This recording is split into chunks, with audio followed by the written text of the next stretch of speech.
Hello. Hello, friends. Hello, everybody. Yes, I'm bigger today than normal. And it's because I'm by myself again.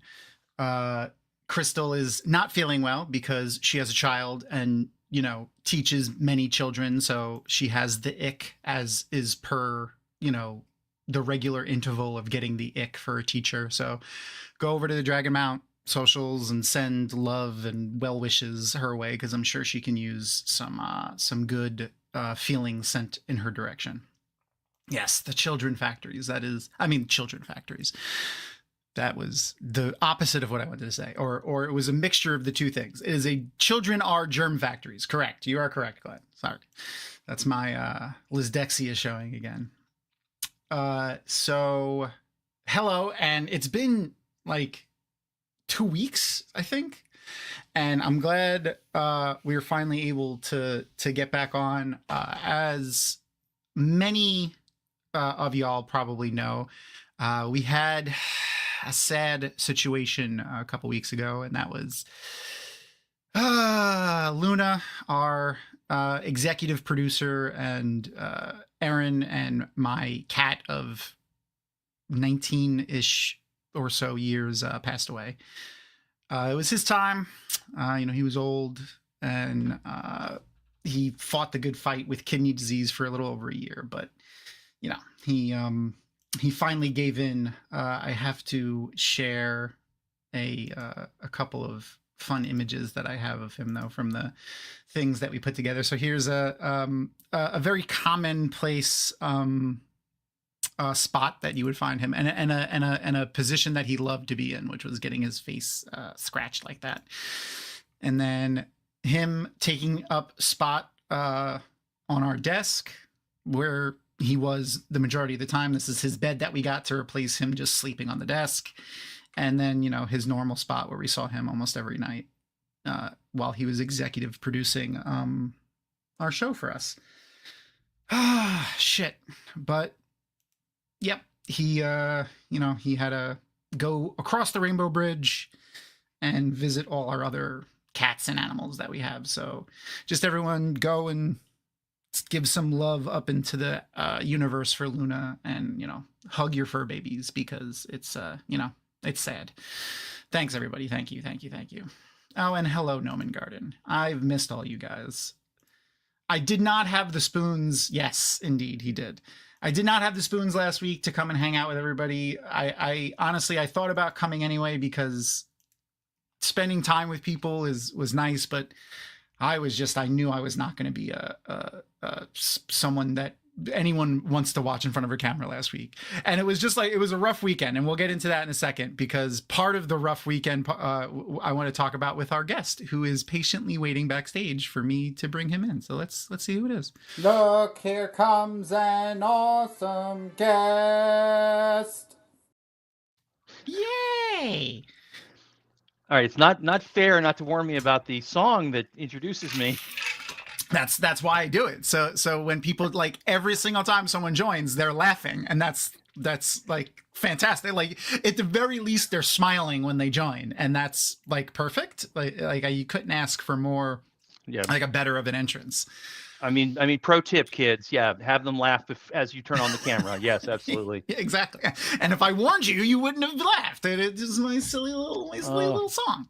I'll have to. So the next time I'm on, I'll have to fake the same reaction. Okay, all right. I'll practice. Yeah, or maybe there'll be a new song, and you never know. Hello. Well, welcome, Mr. Darin M. Bush.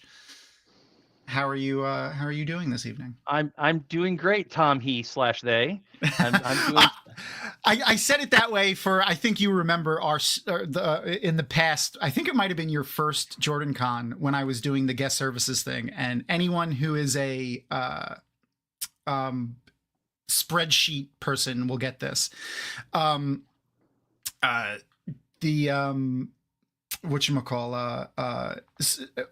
we would put names into our spreadsheet for this Jordan Con schedule. So the Jordan Con is a convention. I'm sure most of the people that are watching are familiar with Jordan Con. Mm-hmm.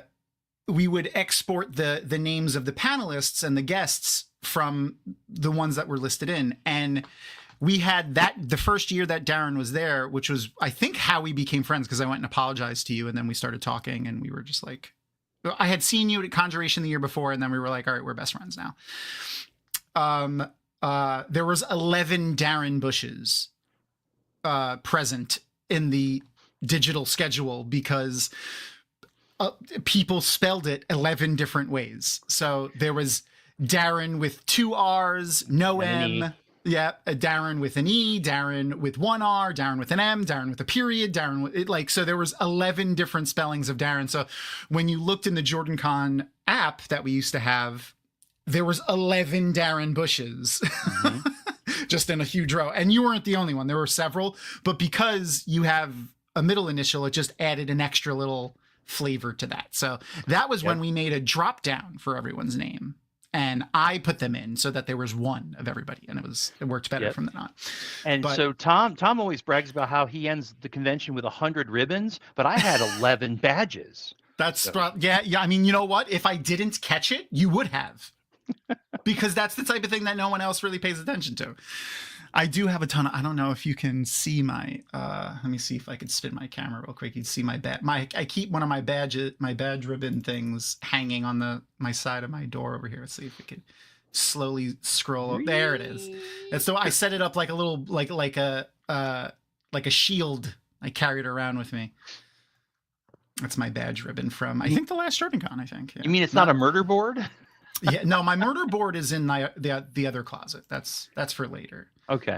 Yeah, on the show at the end of the week. On the other side of this door right here is a hook with 100 and something convention badges hanging off of it. I should probably flip that around. You should flip that around. That would make a good background piece for your nerd, streaming and podcasting and all that jazz. So yeah, that was okay. So the other 2 bits of bad news that happened last week were the Wheel of Time got canceled. For anyone who isn't aware, I would be shocked to find out anyone who's watching this show right now isn't aware of that. And the day before that, I was cutting something with a brand new, very sharp razor blade right out of the package, put it in the knife, and I dropped the knife, and then I was like, oh, and caught it.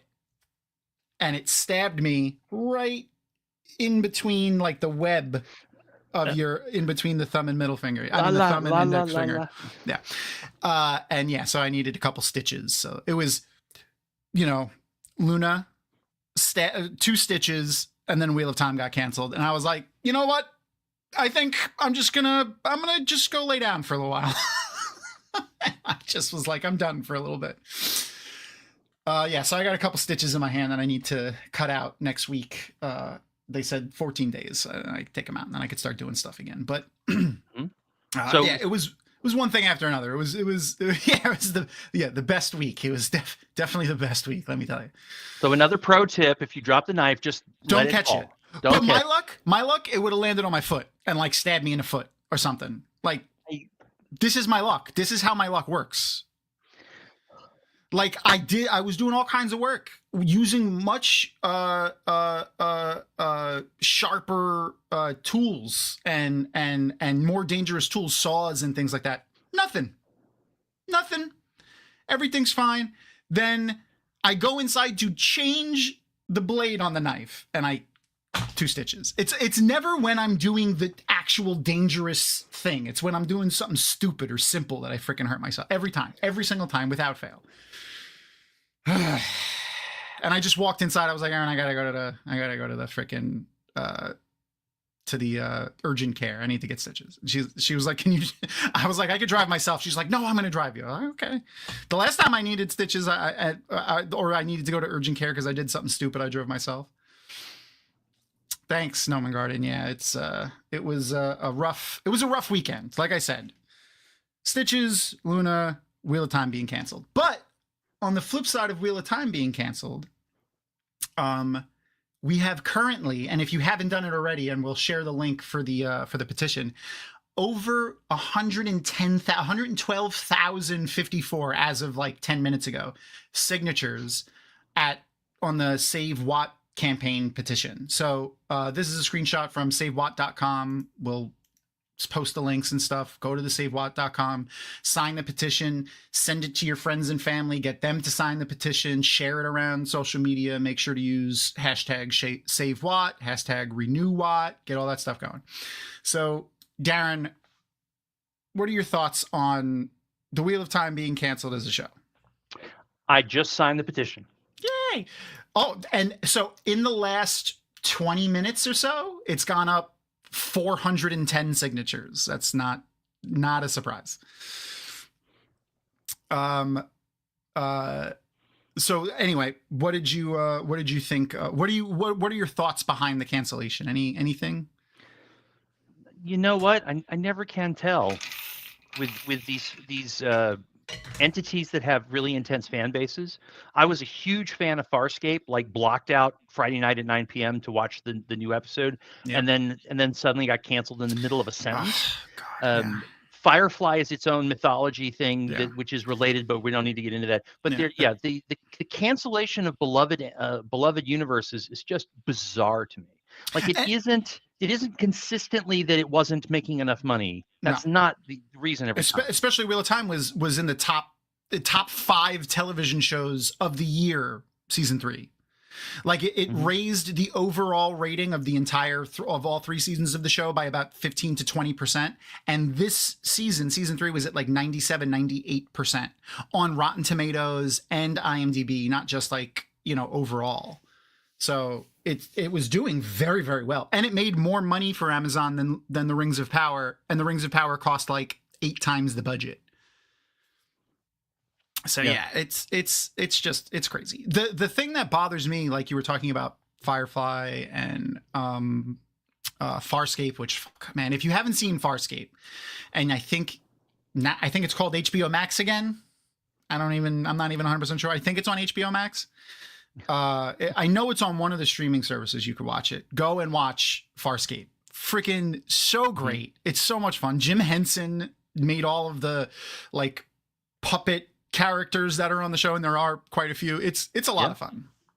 It's kind of like, if you've never seen it and you know nothing about it, I'm going to use a show that came way after it to compare it. But it's kind of like if you take Firefly and made everyone puppets but Mal. That's kind of the vibe of the show, except more comedy. It's more comedic. But the I'm all right with that. Yeah, I mean, it's a close enough description to get people the idea of what it is. I feel like. Yeah. But the thing that bothers me is they always seem to do this to science fiction and fantasy shows. It's always science fiction and fantasy shows, and it's. I mean, we know that movie executives and like the Academy and the Emmy committee and those people don't respect science fiction and fantasy as a genre. Like we know that, and I know the superhero movies kind of are either science fiction and or fantasy, but like they kind of lump them in their own thing when they call them superhero movies. But they give them no respect either when they're brilliant. Absolutely brilliant storytelling and writing and acting, and they just give them very little attention and respect, which bothers me. That's the part that really bothers me, especially when there's so much that goes into them. Like, even though I didn't love The Lord of the Rings, how did you feel about Rings of Power? Rings of Power was very complicated because, as we might have talked on here last time I was here, I'm a huge Lord of the Rings fan. Yes. I was reading the books when I was a little kid, probably too early. And so as they were printed, right? As they were printed. Okay. I'm not that old. Thank you. You're not that old. Yeah, not that old. Not 125 or whatever. No. So I was reading The Hobbit and The Lord of the Rings when I was a kid, and it was my jam. It's my favorite series of books ever. It is amazing to me how much there is to Lord of the Rings and how much we can talk about. The Rings of Power, the question of how did I think about Rings of Power? We could talk about that for half an hour because I really enjoyed some parts of it and I really appreciated other parts of it because I had been told by other Tolkien fans, we'd had these conversations ahead of time. I kind of knew what was some of the behind the scenes stuff. So I went into it kind of braced. and some of it I really liked, and some of it made me go, "What are they doing?" You know. So it was a mix. Some of it for me was just like, not just like, had nothing to do with the fact that it was Lord of the Rings or adaptation or anything like that. It was just like a little ridiculous, like Galadriel jumping into the ocean and just expecting to swim back to Middle Earth just drove me insane. Like, just go in and come back out. You can do that. Like, that's not, you can do that. You don't have to jump off the boat in the middle of the ocean. Anyway, where was she going? They were going to I forgot. No, I meant when she jumped. Oh yeah, no, she was trying to get back to Middle Earth. She was like, you know what? I don't want to go to. I mean, I literally the first time I watched that, as she was jumping, I literally said out loud, "Where's she going?" Yeah, and where was the dagger? And how was she holding? I have very little issue with adaptations and changes and stuff like that, as has been evident with the Wheel of Time. Like, I think you'd be hard pressed to find a bigger Wheel of Time fan, I feel like, than me. Like, being completely honest, like, there are a lot of people that are at the same level, I would say, of Wheel of Time fan as I am, but to find someone who's a bigger Wheel of Time fan than me would be tough. And I did not care about the like changes in adaptations.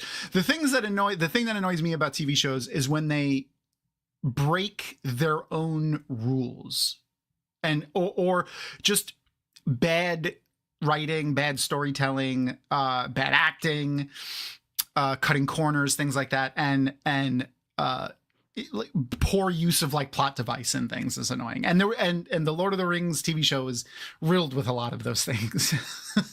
And I think when we were watching, I wish I still had the image. I kept it up for a while. The warg just drove me crazy. The way they did the warg, he looked exactly like, I think his name was Ed, like the kind of dumb from the Lion King, from the.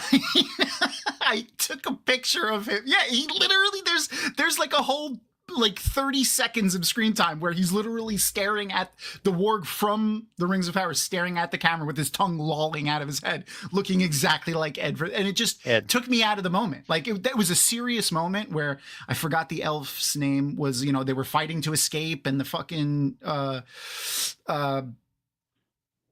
the white orc guy came in, and like, it was a serious scene. And then you have this freaking warg in the background just, and I'm like, and I can hear, hey, Mufasa, Mufasa, Mufasa. Like, that's all I hear in my fucking head. Yeah. And I don't know. It was just, there was questionable things in that made me not like it as much as other things, but I digress. Speaking of new adaptations and things that have come up, Star Wars has had a lot of things over the last, since the beginning of the year. We've gotten a lot of new stuff. All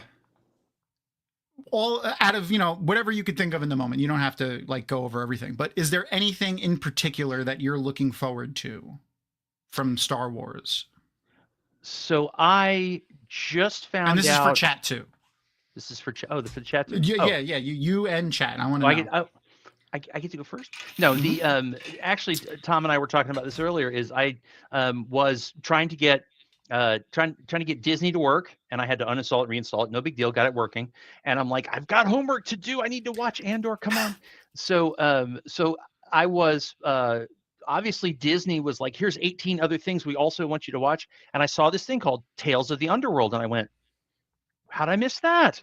Well, apparently I didn't miss it because I watched the first 2 episodes and I went, I'm in. Oh yeah, I'm in. So that's what I'm looking forward to, is the rest of Tales of the Underworld. Okay. I went back, and so basically you have just reopened the Star Wars floodgates for me. So I went back and watched, because you get to the end of, spoilers, you get to the end of Andor, and some of us will immediately go, I'm going to go watch Rogue One again now, because, right? Just immediately, which I've watched it like 4 times in the last like 2 months. Yeah. And so then immediately I went, let's see, where are the gaps? And I watched Bad Batch, but I went back and I'm watching it again. Oh, I love that. I had to make sure it saved its place, and I had to close it just about 20 minutes ago. I'm trying to think of what else. There's all kinds of stuff. I really am, thanks to Andor season 2, I'm really wanting to go back and rewatch pretty much everything. Okay. Which is kind of a chore. But for Glenn, I mean, what Darin just mentioned, the Tales of the Underworld series is an animated series, and it's developed by the same people that did Clone Wars and Rebels and everything. So it's very similar animation style. The voice acting is all the original characters. So like the first couple of episodes are all Asajj Ventress like stuff. Mm-hmm. It's a mixture of flashbacks to like Order 66, the Revenge of the Sith, and some current-ish timeline stuff. Like it kind of jumps around a little bit on her. It's more evident when you watch it. I don't want to spoil that because, you know, that's still fresh. And we already know we're going to fully spoil Andor season 2, so that's fine. And we already know what happens because we saw Rogue One, by the way, which came out almost 10 years ago. Rogue One. I think it was, what, 8 years ago or something like that it came out? So my wife and I were talking about that today, and I almost vomited on the floor when she said that. Actually, I think my response was, fuck you, as soon as she said, no, thank you. But yeah, spoiler alert, it ends with a little bit of a bang on, what's it called? Scarif. Where is it? I have it right here. There it is. It ends with a little bit of that. Yeah. The moon of Scarif. Yeah. So, Tom, I just want to interject really quickly and say Force Awakens is 10 years and Revenge of the Sith is 20. Wow. Yep. The Force Awakens was 10 years ago? Yep, 2015. Man, you know what? The dark times of 2019 to 2023, because of many reasons, but peak most because of COVID, just completely fucked up my whole time-telling situation that we have here. Yeah. Like those 3-4 years-ish simultaneously felt like they were 6 months long and 15 years long.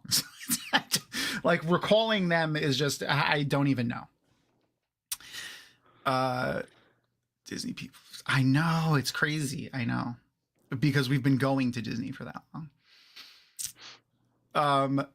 I, on the other hand, am excited for the new era of Star Wars. I'm excited for the new non-Skywalker, Luke Skywalker storyline, no Darth Vader, no Obi-Wan Kenobi, like new storyline Star Wars. That's what I'm excited for, to see what the next chapters are.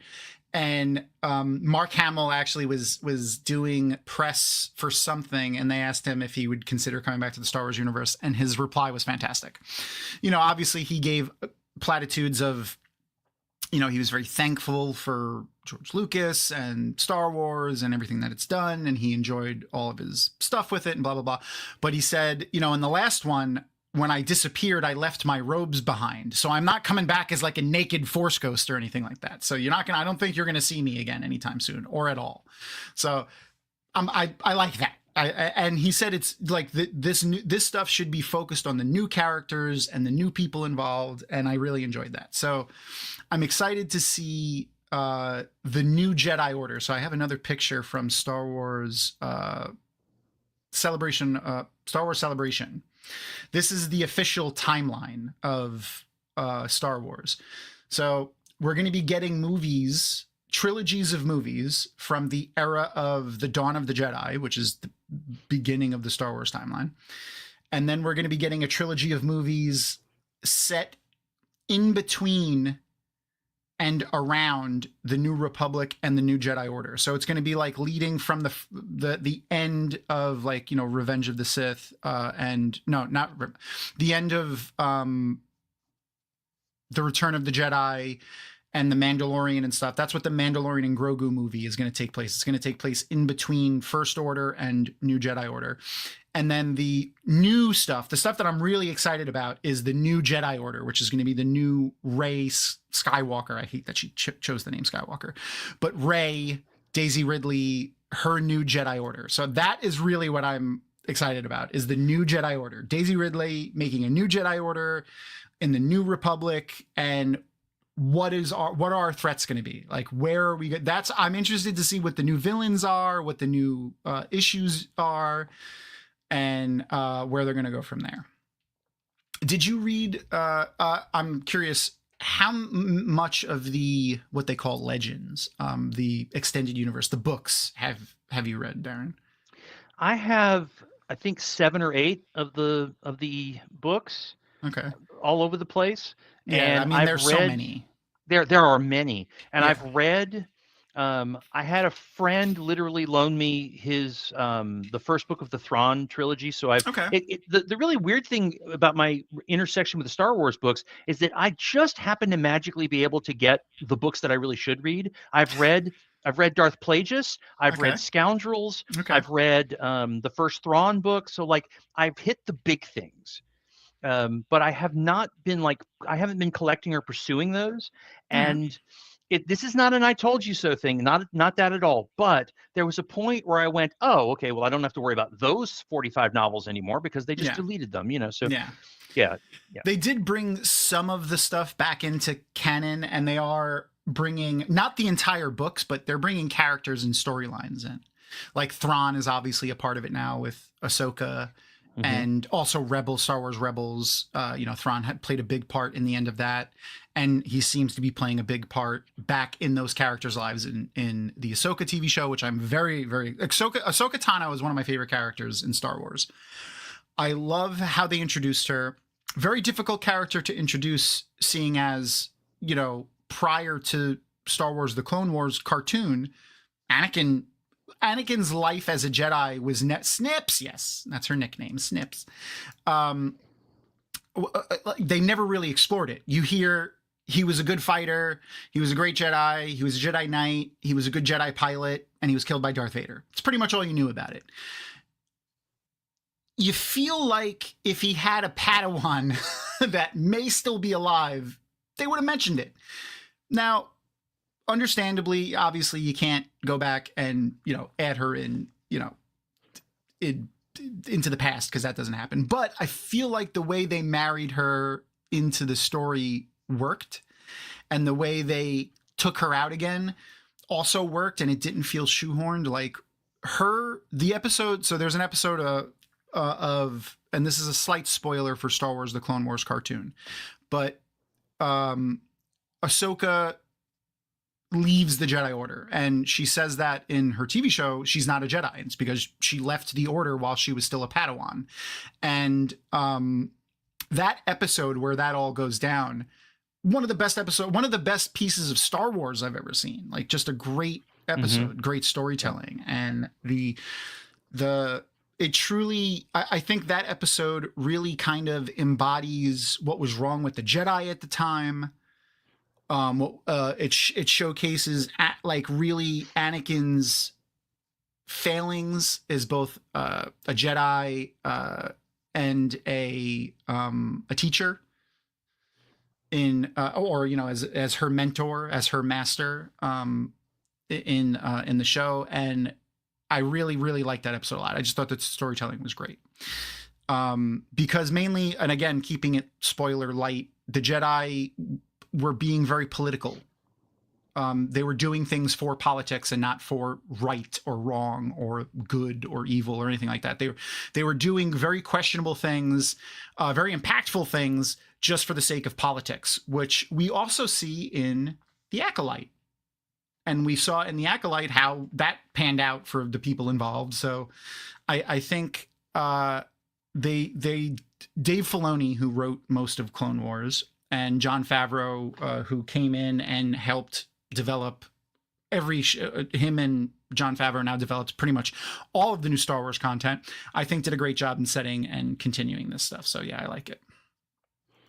Ooh, that's a bold statement. That is a bold statement. I agree. I think the Jedi have always, the Jedi Order as it stood in the High Republic era, which is the era prior to the Empire, I feel like we're already not the Jedi Order they should be.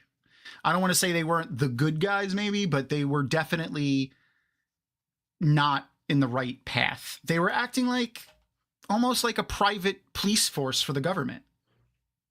And that's not what the Jedi should be. And I hope that is explored deeply with Rey. And that's kind of where I was getting to roundabout, which was there's a lot of storylines specifically. And have you read, Darin, have you read any of the new Jedi Order books where it's like Luke making his Jedi Order? And they have like the temple back on Coruscant again and all that stuff. Yeah, not those specifically. I've run into the stories that come after that. Yeah. But again, that's in the old EU. Yeah, the old stuff. Yeah, none of this is canon anymore, but I feel like they could take a lot of not a lot, but they could take some of the storylines that are more beloved by the fans and that are good from Luke's new Jedi Order and bring them over to Rey's new Jedi Order. And I think that could do pretty well. We could see characters like Kyle Katarn and Kip Fisto and just fun Jedi characters from those eras, especially Wookiee Jedi. We did get one Wookiee Jedi in Acolyte, which I loved, but I want to see more Wookiee Jedi. There was a Wookiee Padawan in Clone Wars. Yep. No, I'm sorry, in Rebels. Yeah. Who was very good. I forgot the name of the show, but there's like a more child like geared show on like Disney Kids. I forgot the name of the show though.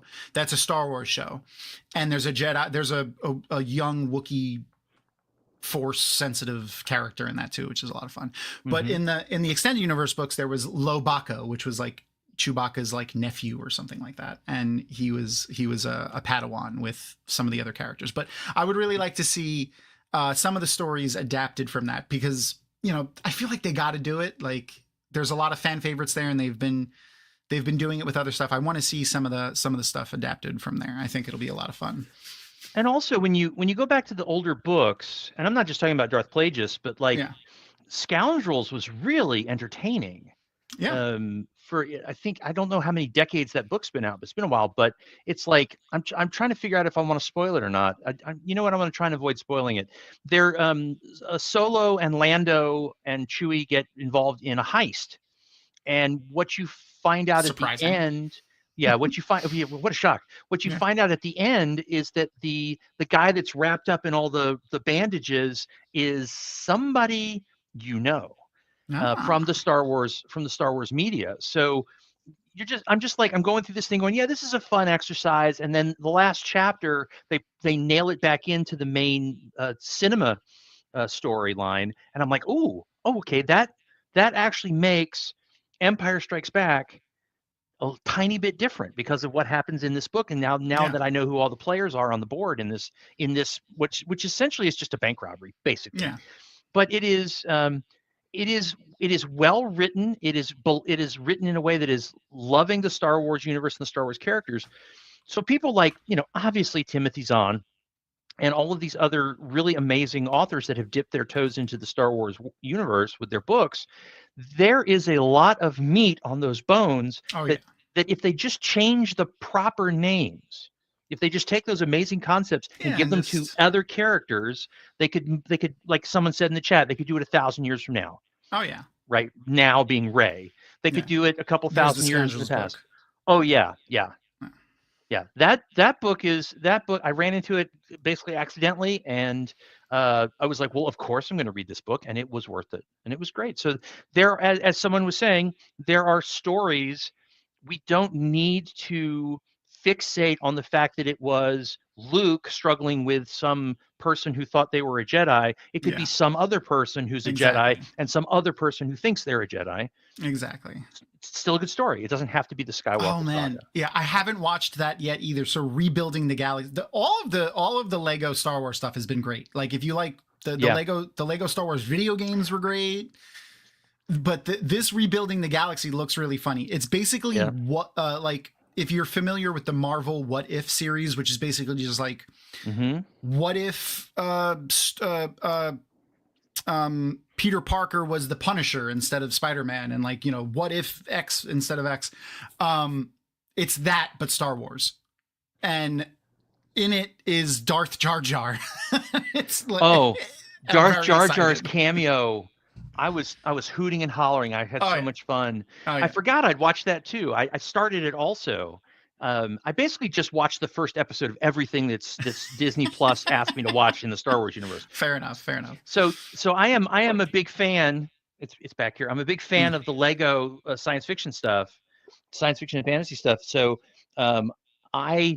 anytime I see Lego Star Wars, I'm like, oh yeah, I'm gonna watch that. And Rebuilding the Galaxy was there's a lot of fan service in it, but it's not bad fan service. It's actually very clever, and the jokes. Oh god, the jokes are so bad. Oh, it's fantastic. And the thing that I like, and a lot of people say fan service like it's a bad thing. Like fan service, you're doing the things the fans want. Oh no, like why is that bad? I never understood why people say fan service is bad. Star Wars has a mixed record with fan service. Yeah, I guess it depends on the holiday special. Yeah, it depends on. Did anyone actually want that though? Were people asking for that, or is that just something they did for no reason? No, I'm sorry. I know some people are going la la la la, no holiday special, but the holiday special. Yeah. I mean, hey, listen, if we didn't have the holiday special, we wouldn't have Life Day. That's where Life Day came from. I'm not sure that I like Life Day. It was worth it for me. Yes, we can like parts of it. Yes, see, you can like certain parts and not like certain parts. By the way, I found an image of Darth Jar Jar. This is from actually Fortnite. Fortnite did a Star Wars crossover like a month ago, and Darth Jar Jar was a playable thing that you can get in Fortnite. I have to say that when I found out about the Darth Jar Jar thought, and the guy who did like the 25-minute thesis on Darth Jar Jar, he starts off by going, okay, I don't know if you're here because you're angry watching me, but I promise you I've got evidence to back up this craziness. Please bear with me. Just hang on for a second. Shoot. And I watched the video and he convinced me. I'm like, I saw somebody put it in the chat. If Jar Jar had been the Sith Lord the whole time, that would have been awesome. Would have been. I mean, he was screwing things up for them the entire time. He kept screwing stuff up the whole time. Yeah. If you go back, if you watch the analysis and then watch Phantom Menace again, and it's kind of scary because every time a big decision is being made, Jar Jar is moving his hand and moving his lips, and it's like, okay, holy crap! Yeah, I mean, it sneaks up on you. But I mean, I can't unsee it. I think that's funny. Yeah. So I don't. So Noman Garden said, "Empty fan service gets super empty. There has to be some thought behind it." Example: Kenobi. I'm not sure if you're saying Kenobi was bad, or you thought Kenobi was bad, or you didn't like Kenobi, or you thought it was good. I'm not sure because I liked Kenobi. I really enjoyed Kenobi. Like what it built on the Star Wars universe, and specifically how it built the background of the Star Wars universe, like the stuff going on behind the scenes, like the little micro universe, the little parts of the things going on, not the big macro huge events, which is what Andor I think did great too. But we got to see it a bit in Kenobi as well, with some of the big macro players like Leia and Kenobi and Bail Organa. When it was still Jimmy Smits. Little sad about what's his name? I always forget his name. The guy that they got to replace Jimmy Smits as Benjamin Bratt. Was that his name? Benjamin Bratt? Benjamin Bratt. Okay. Mm-hmm. I love him as an actor, great actor. I love him in everything that I've seen him in, pretty much, especially Miss Congeniality. I just like bringing up Miss Congeniality because he was hilarious in that. Oh, it's a good movie. It's a funny movie. It is. Michael Caine in that was easily one of my favorite Michael Caine roles. Miss Congeniality, and that's saying something. Yeah. But I like I said, I liked seeing the little bits of the micro Star Wars universe, the little things that went on, even though we still got to see. He's not Bail Organa in Andor. So he's they recently announced, and actually I think either today or yesterday dropped a trailer for the new Dexter that they have coming out. Dexter Resurrection, I think it's called.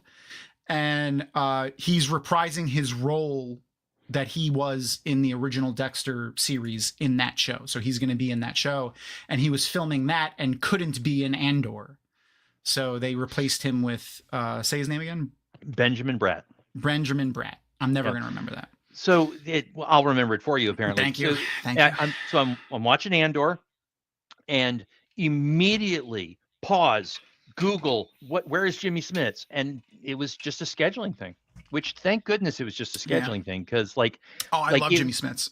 It's I had to kind of like Star Wars fanboy go, it's okay. I mean, Benjamin Bratt is a fabulous actor, right? It works. Just calm down. It'll be okay. And then it was. And then he did a great job. Was fine. And it was okay. He did do a great job. Yeah.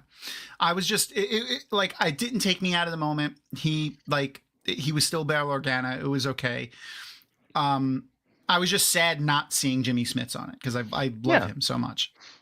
And he's Jimmy Smits. He doesn't have to do anything, and you know what Bail Organa is thinking. Yep. He's a great actor. I loved him. Yeah. He was, if you haven't seen The West Wing, he's great in The West Wing. Like, he's in the last season of The West Wing, or like the last episode of the second to last season, and then the entire last season. He's freaking phenomenal in that. I love him in that. He did such a good job of being the president that Martin Sheen's president wanted to be the next president. Yeah. If I could pick one fictional president to be the president, I think I would pick Jimmy Smits. His what's his name? Matthew Santos in The West Wing. Yeah, I think Santos. I would pick, I think I would pick him. He was great, and he was young in the show, because that came out 25-ish years ago. 25 years ago, yeah. But yeah. Anyway, let's cue this episode of Andor up for people so that we can get that ready, and then we'll give everyone a couple of minutes to get that queued up. So we're going to use Teleparty as per usual. I'm going to get that going and then share the link for everybody. And I'm going to make sure I only have the power, because we can't have nice things. Okay, there we go. And when you come into the watch party, which I'm going to share in chat right now, if you haven't downloaded Teleparty yet, it's a legit extension. Netflix made it back in the pandemic. Don't worry about it. It may ask you to sign back into your Disney Plus account. Just do that, refresh the page, and or re-click the link again and continue watching. If you're not going to watch with Disney Plus, or you can't, or you're going to watch by some other perfectly legal means, I'm sure I have the countdown clock down here that we can that you guys can follow along with. So just go ahead and click the link that I just posted in the chats, and you can watch with our Teleparty. You can watch along with us. If you join it, you should just see a paused screen. So it's just going to sit like that for a minute or two while we wait everyone to get it ready. It's a hoedown in a wheat field. This is the type of thing that I'm talking about with when you see like the micro Star Wars, just little things going on. This isn't the Galactic Civil War. We're not up in a giant fleet battle. This isn't the Yavin base with, all of the players on the field. It's just some random field on a planet that we've never heard of. And, it's like farmers doing farming shit. Yeah. It's literally how does the Empire affect farmers? Yeah. Literally. And so it's wonderful. The allegory is strong in this. I think we've transcended allegory and gone into commentary. Yeah, that's fair. Yeah, it is, which we will talk about in this episode. Oh, 100%. Yeah. Oh no, 100%. Oh, I wear my feelings on all of that right on my sleeve. I don't give a shit. If my feelings on any of the political nonsense drives people away, good. That's my feelings on that. Yeah, I'm okay with that too. And I'm gonna say, if you're a political scientist professor and you're not using season 2 of Andor to teach current politics, you are missing out. For serious. Like this episode, this episode and the last episode, they specifically talk about a government deporting and arresting and imprisoning illegal immigrants that companies knowingly use to farm resources as cheap labor that the government usually turns a blind eye to, but sometimes likes to come and rustle feathers of these people and take advantage of them. That's literally these 2 episodes of Andor, not what's going on, in our political climate right now. No, which is, no correlation. But it is, but it also is. So, I mean, it's not what's going on right now. This type of stuff is what's been going on for, 400 or so years in this country. But I digress. The Star Wars spin that's on it is a lot of it makes it more evident, and I hesitate to say the word fun in this description, but it is in a way. There's a little bit of fantasy fulfillment in Andor because they get to shoot back without XP there are consequences. Thing? There are consequences, but I don't know what the XP is. You're experience very points? I don't know, it's experience, like you can get XP, I don't know, maybe. I'm not sure the context there. If you're looking to level up, maybe. Are we paused for station identification, Tom? Is that what I'm hearing? Yeah, we're just letting people get ready. Just don't show us. They haven't asked for papers yet, so we're good. Oh, yeah. Well, actually, they do that. They do it in the first episode. They do. They do it too. There's a lot of very strong reference here, but okay. Well, I guess what I want to do is I want to see if anybody in the chat wants to figure out who I am and why I'm here, because I think we got so excited we skipped the introduction. Oh right, yeah, we jumped right into Star Wars. Which is okay. Before we go into that, let's talk about you for a second. So, why are you here? So you're here because I love you and you're a great person. But I was about to say I think the bromance is the number one thing on that list. It is. It is strong. It is very strong. So, Darin, you are an author, a convention director, a convention. Yep. Were you a co-chair also? I've been a little bit of everything. Yeah. I'm the term that we use these days is con runner. There you go. So and now Monsterama, Conjuration, Jordan Con, people may have heard, Multiverse Con. Those are all smaller conventions that are in the Atlanta area. But you are also on staff at Dragon Con, which I'm sure everyone knows. Or, I would hope so. You work on the fantasy track and the science fiction track, right? You've worked on the fantasy track and you're on the science fiction track this year, right? So at Dragon Con, I'm what's called an attending professional, which means I'm a subject matter expert, but I'm not a guest with the big G. Yeah. So I'm going to be doing panels for the alternate history track, going to be moderating some panels over there, which is always fun. Nice. I assume, I haven't talked to anybody yet because we're still in the planning stages. So please don't anybody get offended if I'm assuming I'm working for you this year. But science fiction literature sometimes will have me. The American Sci-Fi Classics track, which is one of my favorite rooms in the whole convention. Hello, Gary and Joe. I'm hoping to get to do some stuff for the writers track. Hoping to get to do some stuff for oh goodness gracious. We've actually got some plans in the works that I am not yet allowed to talk about. So I'm hoping we're going to branch out a little bit. I was fortunate enough a couple of years ago to get into the Star Wars track at DragonCon. That's which fun. So I'm fingers crossed to get to do a couple of panels there again this year. Because then you might be able to see an author or possibly even an actor or two. Oh, and yeah. You get to talk about Star Wars with people. It's been, actually, DragonCon, it's been a real privilege to work at DragonCon. I've actually been fortunate enough to be able to interview a couple of best-selling authors. And it's so much fun to do that. And to sort of be, my job is to be the bridge between this person who is authentically a really good author and the audience that is there to hear them talk about their books and stuff. So. And a lot of fun. If I just posted a link to your Goodreads in chat and your YouTube channel, which you also have. I know you haven't put a lot of new content in it recently, but I hope we can spur you into motion, because I really enjoy the idea that you have behind the tables of content stuff. And if you go and check that out, there's basically a handful of live panels from conventions that you've recorded, and panel like things that are like this, that are virtual panels that you recorded as well. I have to admit that Tom is one of my role models for what I should be doing, which is I've got hundreds of hours of content that I should just dump onto YouTube and let you guys enjoy it. I'm a little persnickety about that stuff, and I need to stop that. So I need to be more productive. But what is happening, show like we do it. Yeah. What is happening though is that I am I constantly churning out short stories. I most recently was published in Southern Fried Cthulhu, which is right here on the table behind me. It's an anthology that was a bunch of that was basically created by one of my buddies at DragonCon who invited me to be part of it, which was awesome. Southern Fried Cthulhu is exactly what you think it is, but from the title.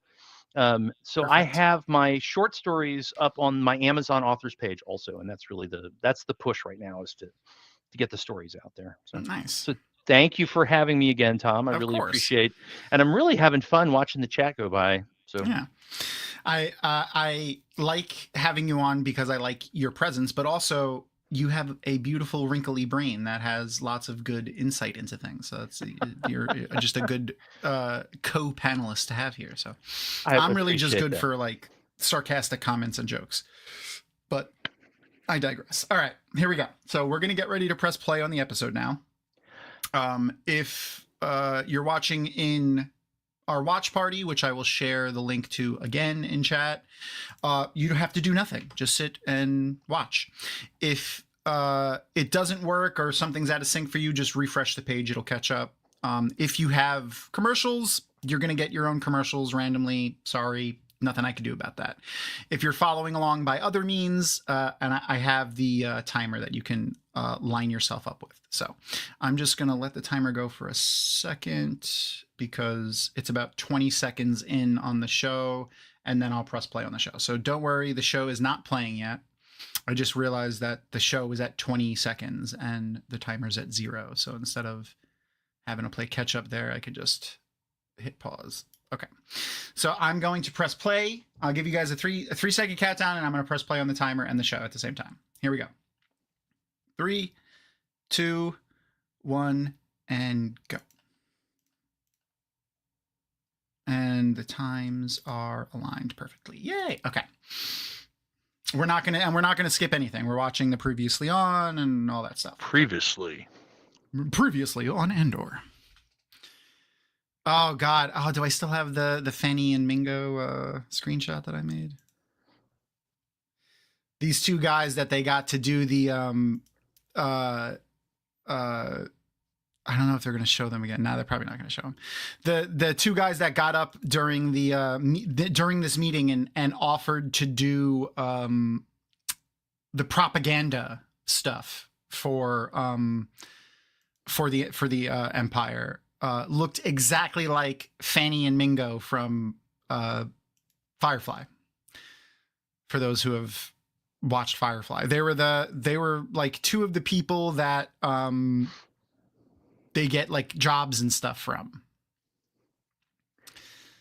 Did I keep I don't know if I kept the screenshot. There's this really great moment in, I think it was Undiscovered Country, where the Klingon cabinet members go to the prime minister to like give them the war plan, and it's like a throw rug. They literally throw a big document on his desk and spread it out, and I'm like, guys, really? A great big piece of paper? And the two of them had that kind of energy. Oh, what was I was saying Fanny. I was saying Fanny and Mingo. My bad. Yeah, Fanty and Mingo. I see that. I could see that. Fanty. It was Fanty and Mingo. I was saying Fanny and Mingo. Oh man, this was a great scene too. How they were juxtaposing her dancing in that with all of everything that was happening with Andor was just ugh. And the same Mon Mothma actor from Rogue One, which was good. Yeah, and the same Mon Mothma actor from Revenge of the Sith. Just all of her scenes were cut in Revenge of the Sith. Yeah, she had played Genevieve O'Reilly, I think. She played Mon Mothma in Revenge of the Sith. She recorded basically some of that speech that she gives when she outs herself as a rebel in the Senate, and that was supposed to be in the end of Revenge of the Sith, and they just cut it for time. But boy, does she look like the original actor. It's amazing casting. Uncanny. Yeah. So I got a question real quick. How many of you, show of hands, when you saw the little skip intro rectangle come up on the screen, you reached for your mouse? Not I. I was most of the way to my mouse when I went, oh, I'm not in control. Nope, we're time. watching it. Yeah, you're not in control, and we're watching it. Dude, it is in this day and age. I got it right. I'm just happy when I get things right. Sorry. Yeah, you should celebrate that. In this day and age, watching something and not being able to pause it at all is going to give me the heebie-jeebies. Me either. There are only a few titles do I skip sometimes, but like most titles to shows I watch too, because some of them are just so much fun. So, does anybody need to know what BBY 3 means? Before the Battle of Yavin. Oh, I gave it away. Yeah, before the Battle of Yavin. I have to say that when I heard that it was like a few episodes and then it would skip a year, I was like, oh, they can't possibly. Yes, they did. They pulled it off beautifully. Amazingly. Yeah. It was. It doesn't lend for a light. Oh, also, while I think of this, there is a trigger warning in this episode for sexual assault. She recalls the things that happened in episode 2, so just as a warning for everybody. Well, it's one of my notes here for this episode is we're getting into drug abuse. Okay. Yeah. So yeah. And it's not shown as a joke. The only other time drug use in Star Wars was ever shown was in the Clone Wars movie, and it was, would you like to buy some death sticks? You don't want to sell me death sticks. I don't want to sell you death sticks. Mm-hmm. You want to go home and rethink your life. I want to go home and rethink my life. And like that was the only drug use that was shown. But like actually showing it, I think was important. Well, but also there is the spice trade. Yeah. But like I'm sure somebody knows exactly what spice is that's listening to this. But like it was always this kind of this vague illegal thing going on in the background that kind of pushed some of the story. So there's definitely illegal drugs. They just don't talk about it. And in this, they show her, she's using it to cope with PTSD, which is a very real thing. And I again, I hate to say I liked to see it, but it's good writing. It lends an element of realism or something to ground you, even though we're in Star Wars. So I have to. Oh, go ahead. Can I jump in real quick? Timing? Yeah, go ahead. Yeah. I also want to say that the way they've portrayed PTSD here with Bix is really well done. Because PTSD isn't this little bit of anxiety or stress that you have because something happened. She is reliving it, and if he hadn't intervened, she might have shot a hole in the wall. Yeah, absolutely. She could have killed somebody. Well done. Yeah.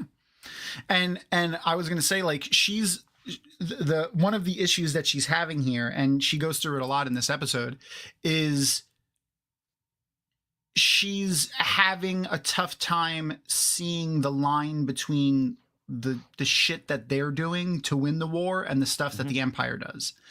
And that's that's the rub of the entire thing. That's the point of this show of Andor and of the things that we've been seeing the rebels do, and having her give voice to it and actually see the emotional toll that it takes on somebody is great storytelling and great writing, and something that we've never seen in Star Wars before. Like everything was always just, and this was an issue I feel like in general, just in media, was everything was hunky-dory. Even when things are horrible and going wrong, it's just like, oh, everyone's happy and fighting and it's all great, and even though we're killing people, like, no, like here's people having real issues with those things, and and it just makes it I don't know, like a more grounded story, even though it's still fantastical.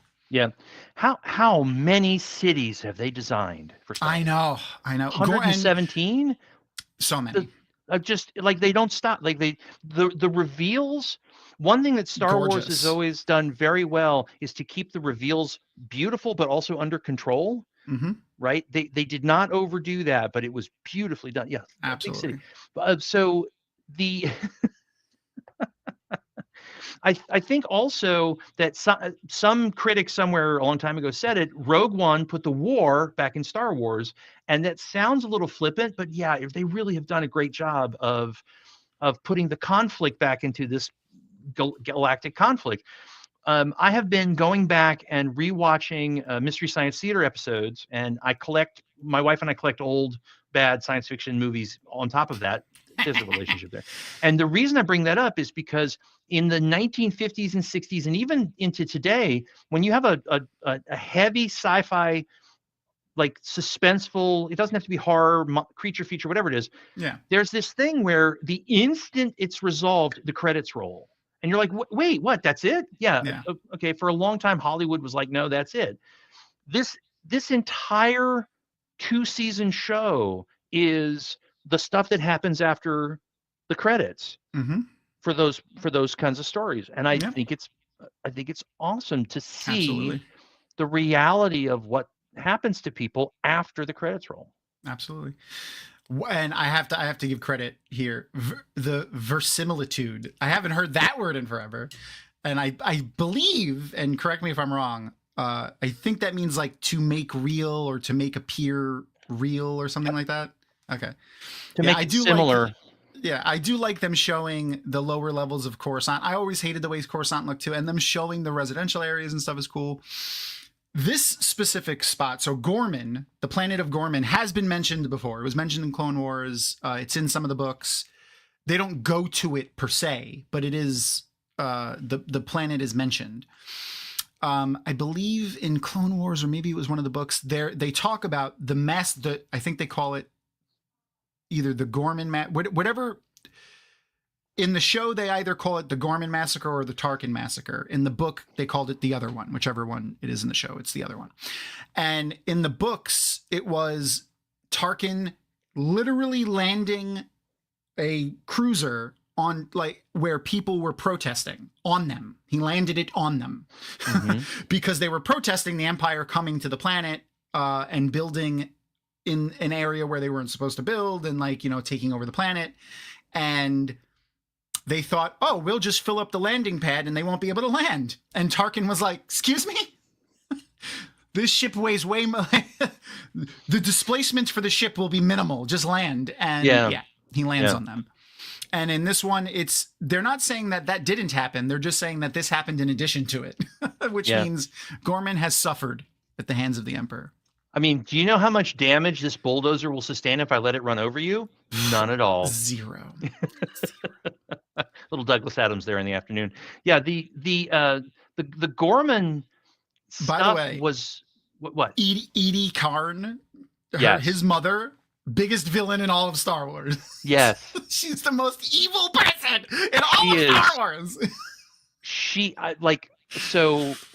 So when you invited me to come do this, yeah, my wife and I sat down, we started over from the beginning of season 1 because it had been a while. And I literally was holding the remote going, can I please skip the domestic stuff? And my wife goes, please skip this. And so we just skipped right through the mom stuff because I'm like, you got the point. And I do want to say, and I want to preface this by saying that I am a Jewish person. I knew if you didn't say it, I was going to say it. Being the Jew, I need to go first.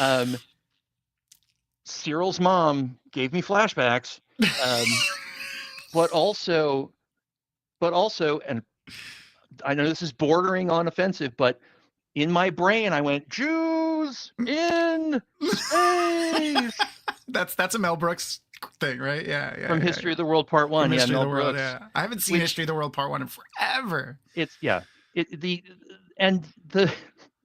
So she is beautifully cast. The dialogue and the acting and everything is so authentic. Oh, and so good. It's so real and just it's flashbacks. Rough. I had flashbacks to my grandmother. I mean, like it's a very here you go. Glenn even said it. A Jewish or Italian mother. Yeah, exactly. Yeah. Like my grandmother was this person. So here, I'll give you a little story, and you could tell me if this is like I could see Edie doing this. My sister did literally the day of her wedding. The girls are at my parents' house getting ready. My sister's having her hair done. She's sitting at the table. The hairstylist is working on her hair. My grandmother walks over to her and touches her hair and is like, "Oh, you used to have such beautiful hair. What happened to your hair?" Oh. That was my grandmother. That was my grandmother. And Edie, man, just everything that she says and does is my grandmother to a T. Yeah, if you're in the South. If you're in the South and an older woman says, bless your little heart, She's not. She's not. She's not. It's not a nice. She's not being nice. Yeah. I love how Deidre kind of defends him to her. I love that. And their like little back and forth that they had in the last episode, which was great. Yeah. I also do want to say that we were having so much fun having flashbacks to our grandparents being Italian and Jewish that and those aren't the only two cultures that do that. I'm sure there are other people going, my grandmother. Yes. Of course. But we missed the French Revolution moment there, which there'll be more. We'll get more. There'll be more. Yeah, I was gonna bring up. So Ghorman is actually the language of Ghorman that they developed for these episodes is based in French, which if anyone has ever heard the French language spoken before, pretty evident in the way they say a lot of their words. Mm-hmm. And most of the actors that they got for Ghorman to be Ghormanian, I don't know. They hired French actors for that specific reason. I don't know if anyone is aware of the French and how they protest and do revolutions, but they're pretty practiced at it. Yeah. In fact, just yesterday there's a huge giant protest going on in France. There usually is one going on. Yeah. And it's usually the labor fighting against the rich parties. The idea that Ghorman is France, that actually tracks pretty well. I like that. The other thing is I'm listening to them talk, and I'm trying to keep up with the subtitles and listening to them, and I'm like, oh dude, this is so French Revolution, this is so beautifully done. And so I Googled it, and what I found was some people had commented, and they're like, I'm from Paris, France. My brain hurts listening to them because they're not speaking French. So they're not speaking French, is the point. Yeah, so somebody did a brilliant job of making a fake language sound so much like French that it tricked people who don't speak French into thinking it was French, and it gave French-speaking people headaches because it's not French. Yeah, it triggered them a bit. It's beautifully done because if you just sort of ignore the subtitles and just kind of you could hear it. Listen, absolutely could hear it. Yeah, you can hear the French beats and the so the other thing that they invented for this is the thing that they're mining from Ghorman, which is calcite. They say they needed to coat the reactor lenses for the Death Star or whatever. It's some sort of mineral. Yeah, at least like I'm actually kind of glad that they didn't get into the whole kyber crystal midichlorian level of explanation and detail, but it was so it was kind of weird that this civilization didn't have any idea what they were sitting on. Like, it was a little weird that it was a little unobtainium, to be honest, that they were sitting there going, we don't know why the Empire wants the planet. The spiders we'll sell them the spider stuff. Well, they don't, the idea is they don't know about the Death Star.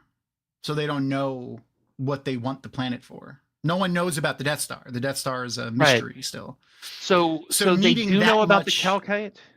They do know about the calcite, but needing so the reason why it's a problem is they literally are going to gut the planet, not mine a lot of things.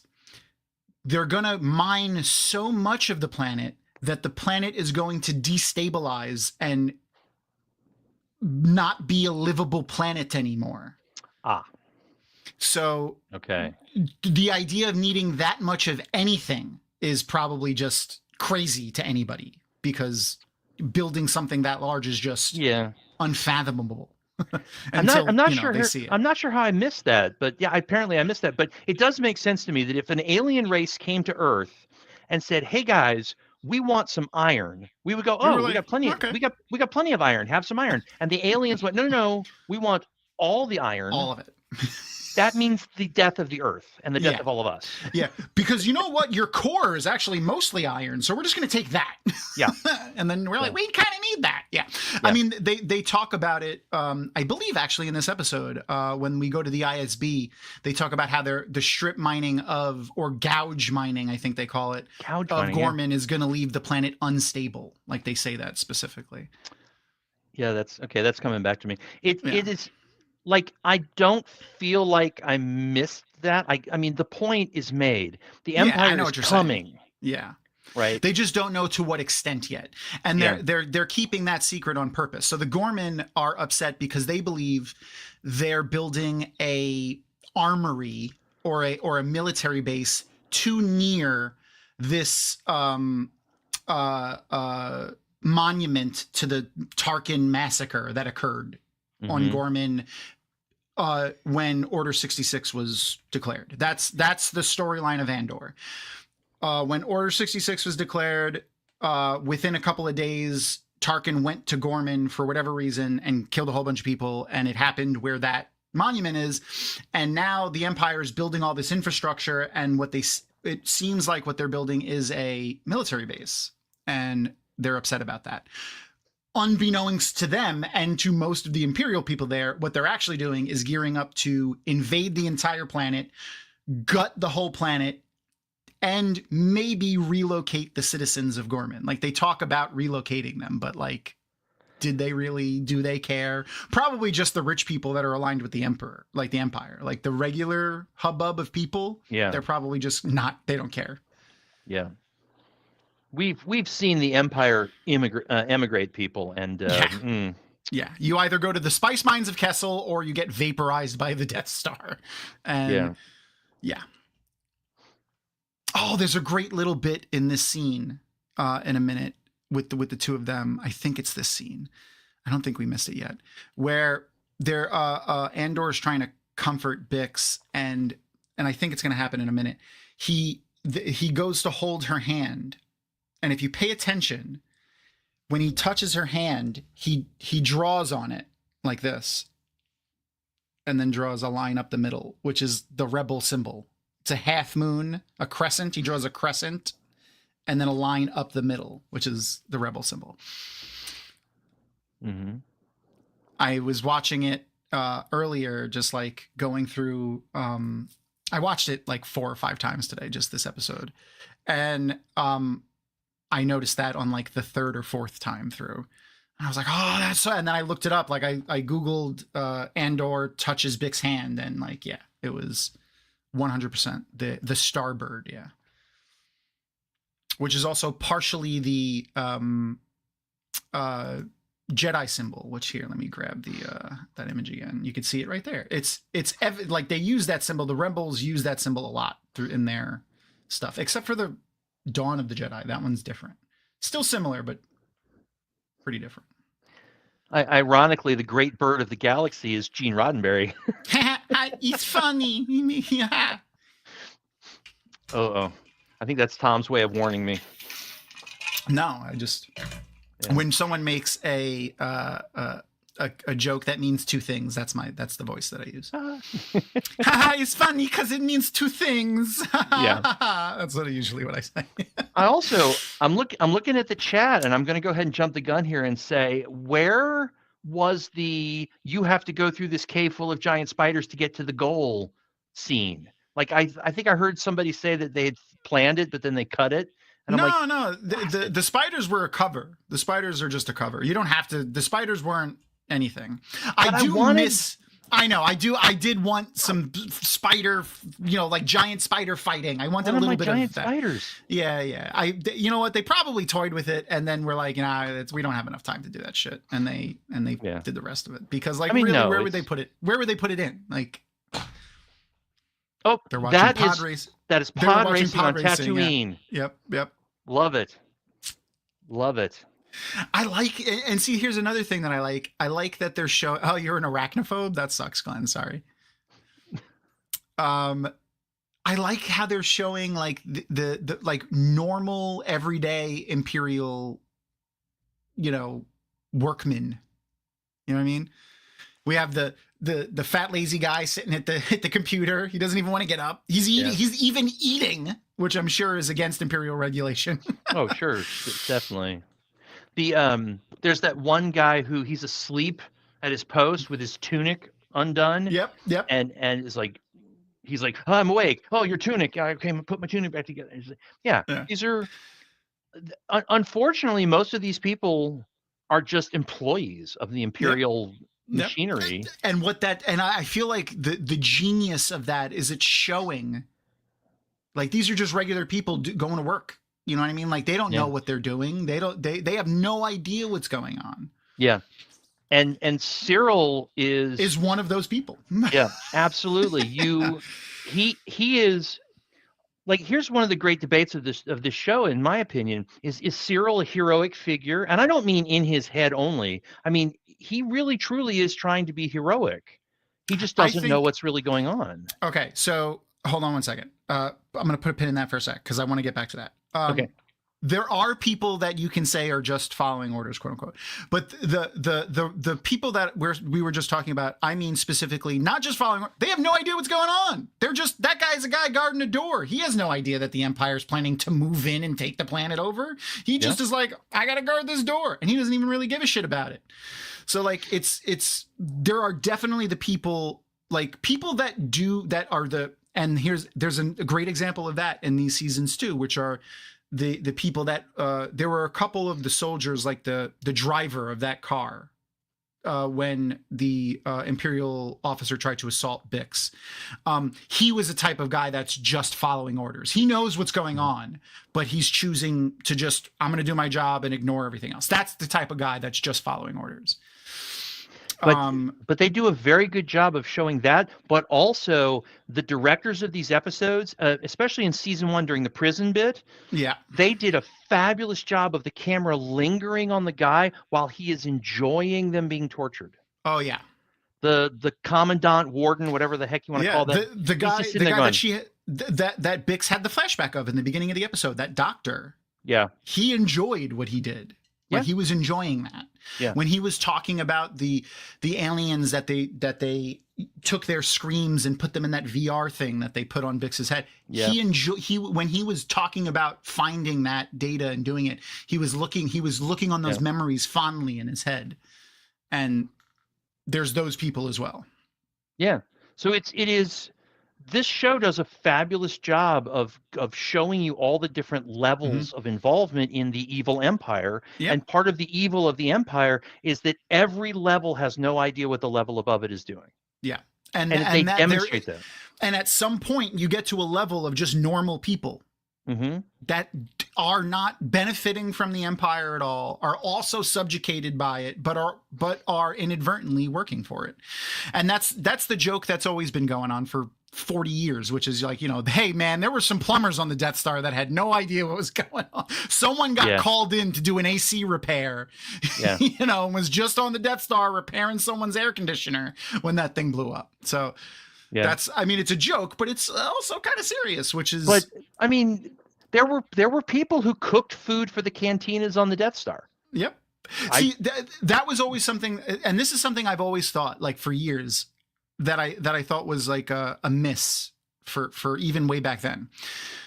When Luke and Obi-Wan react to Alderaan blowing up, so many people just died. I feel like there should have been a similar reaction when the Death Star blew up. Yeah. I just don't think storytelling for that medium was there at the time. Like where Luke would have realized, like, holy shit, we just killed millions of people. Like, even though, yes, but there were plenty of like there was a ripple, like the Force was like, whoa, like there was a ripple in the Force from all of those people dying. Like he should have felt that. I mean, it wouldn't be that hard to come up with a way to show that the Force can tell the difference between an innocent victim and a soldier, right? I mean, if you this gets we don't have time for all of this, but it occurs to me that Alderaan was going, wait, what? And the Death Star was going, yeah, we're the Death Star. We're right. Okay. We're in it. So it makes sense, versus the people of Alderaan who are like, dude, we don't have any guns. We're not involved. We're just right. And they blew it up because they were a peaceful planet. Yeah. Well, also, secretly running the rebellion. Well, it is. There are several levels to the statement there, but the Death Star wasn't coming along and going, guys, stop or we'll shoot. They just went. They just shot. They just went and blew up. It literally blew up an entire planet. Yeah. It's the Tarkin massacre, but on a larger scale, basically. Absolutely. And again, I hate to use the word excited, but I am excited to see the repercussions of them activating Starkiller Base in the final episode 9. What was it called? The Rise of Skywalker? No, I have no idea what you're talking about. Yeah, I like when they activated Starkiller Base and they blew up like what was it, like 12 fucking planets worth of people. They shot 8 planets at the same time. Like I'm really interested in seeing the repercussions of that play out in the universe. Like I want to see what that does, and like which I know we could probably go somewhere and find all the planets that were destroyed, but I really want to see how that impacts the stuff. Like oh we'll just go and get some MacGuffin thing. Oh that was made on Planet 2, and Planet 2 was destroyed by Starkiller, but we don't have that anymore. Like I want to see something like that. You know what I mean? Like just have it affect the galaxy economy or galaxy social structure and some sort of thing like that. Yeah. Because one of the things that I'm wondering is, I don't know if they get into this or not, but Thank you, Glenn. Thank you. 5 planets. I'm glad you're here to keep it straight. Yes. In the antique shop, how many of those pieces were editorial comments? Like they don't talk about it in the show, right? They don't have time, and we're not interested in what every single piece is. But you know that every one of those pieces has a story. Oh yeah, absolutely. And and some of them have stories which have nothing to do with the Star Wars universe, like the Shankara stones from Indiana Jones, right.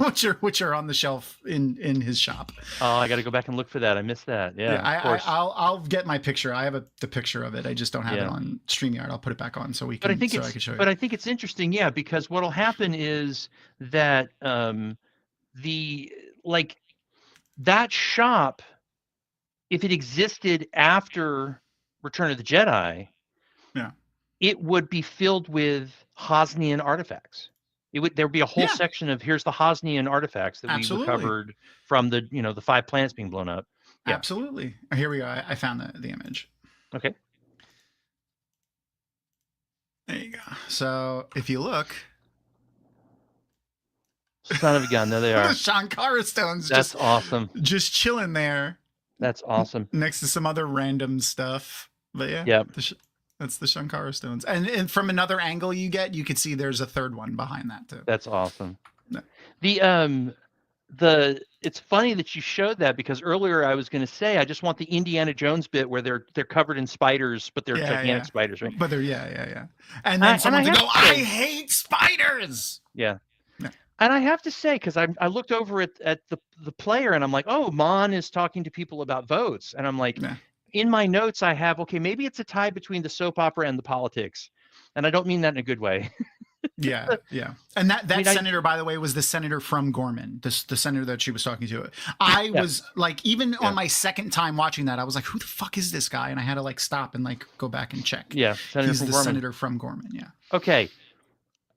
Stellan Skarsgård. Amazing. Literally everything he's in, he's amazing. Yes. But this role specifically, he plays 4 different people, essentially. He's Luthen. He's this Luthen. He's Agent Deep Cover Agent Luthen 007, where he's this guy. He's Luthen. He's Shopkeeper Luthen, where he's playing the shopkeeper.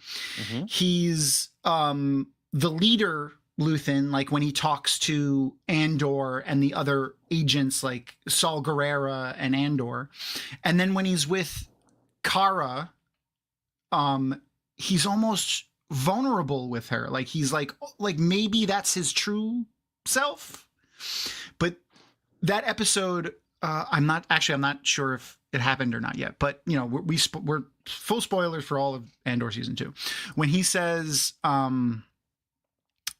there's so many lies, I don't know what's real anymore. Mm-hmm.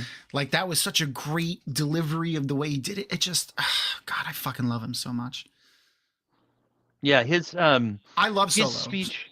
Solo is easily one of my favorite Star Wars movies. It's in the top 5 of Star Wars movies. I see the people that hate that movie. I've never seen a legitimate argument for that movie. it's the Against problems. The problems with that movie are unavoidable, and the stuff that's great about that movie is amazing. Yeah, the problems that are with that movie are the same problems that are with all of Star Wars. So if you think that the problems that are with Solo ruin Solo, then you must not like Star Wars at all, because they're evident in all of Star Wars. Yeah, yeah. Anything that came out post the original trilogy, all of those problems are there. So at some point in the future, we need to do a no haters watch of Solo. Hey man, I'll do it. I'll add it. I'm doing it right. I'm adding Solo to the list of movies that we can watch in the future. Like, because I can't. So yeah. I don't know if you have been present since we started doing movie nights, but movie nights are a thing that we do now sometimes too. So Solo is added to the list of movies to watch. I gotta get in on that, because I really loved that movie.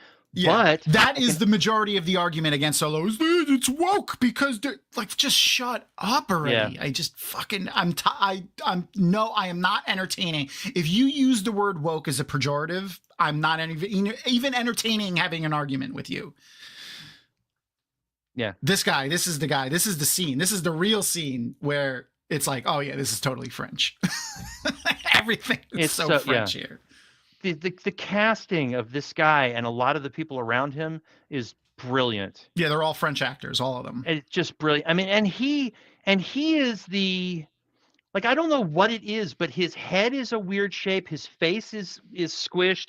His mannerisms are stunted, workman. And it's perfect. Yeah, he shouts workman. He shouts, union. He shouts labor. Like that's his whole persona. Yeah, by the way, that's a real thing. That's a real.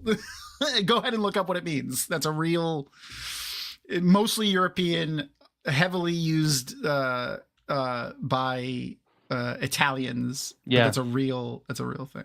Italians also do the thumb on the teeth. Yep. I want that actor to play a dwarf in Rings of Power. Oh, absolutely. He would be great. Yeah.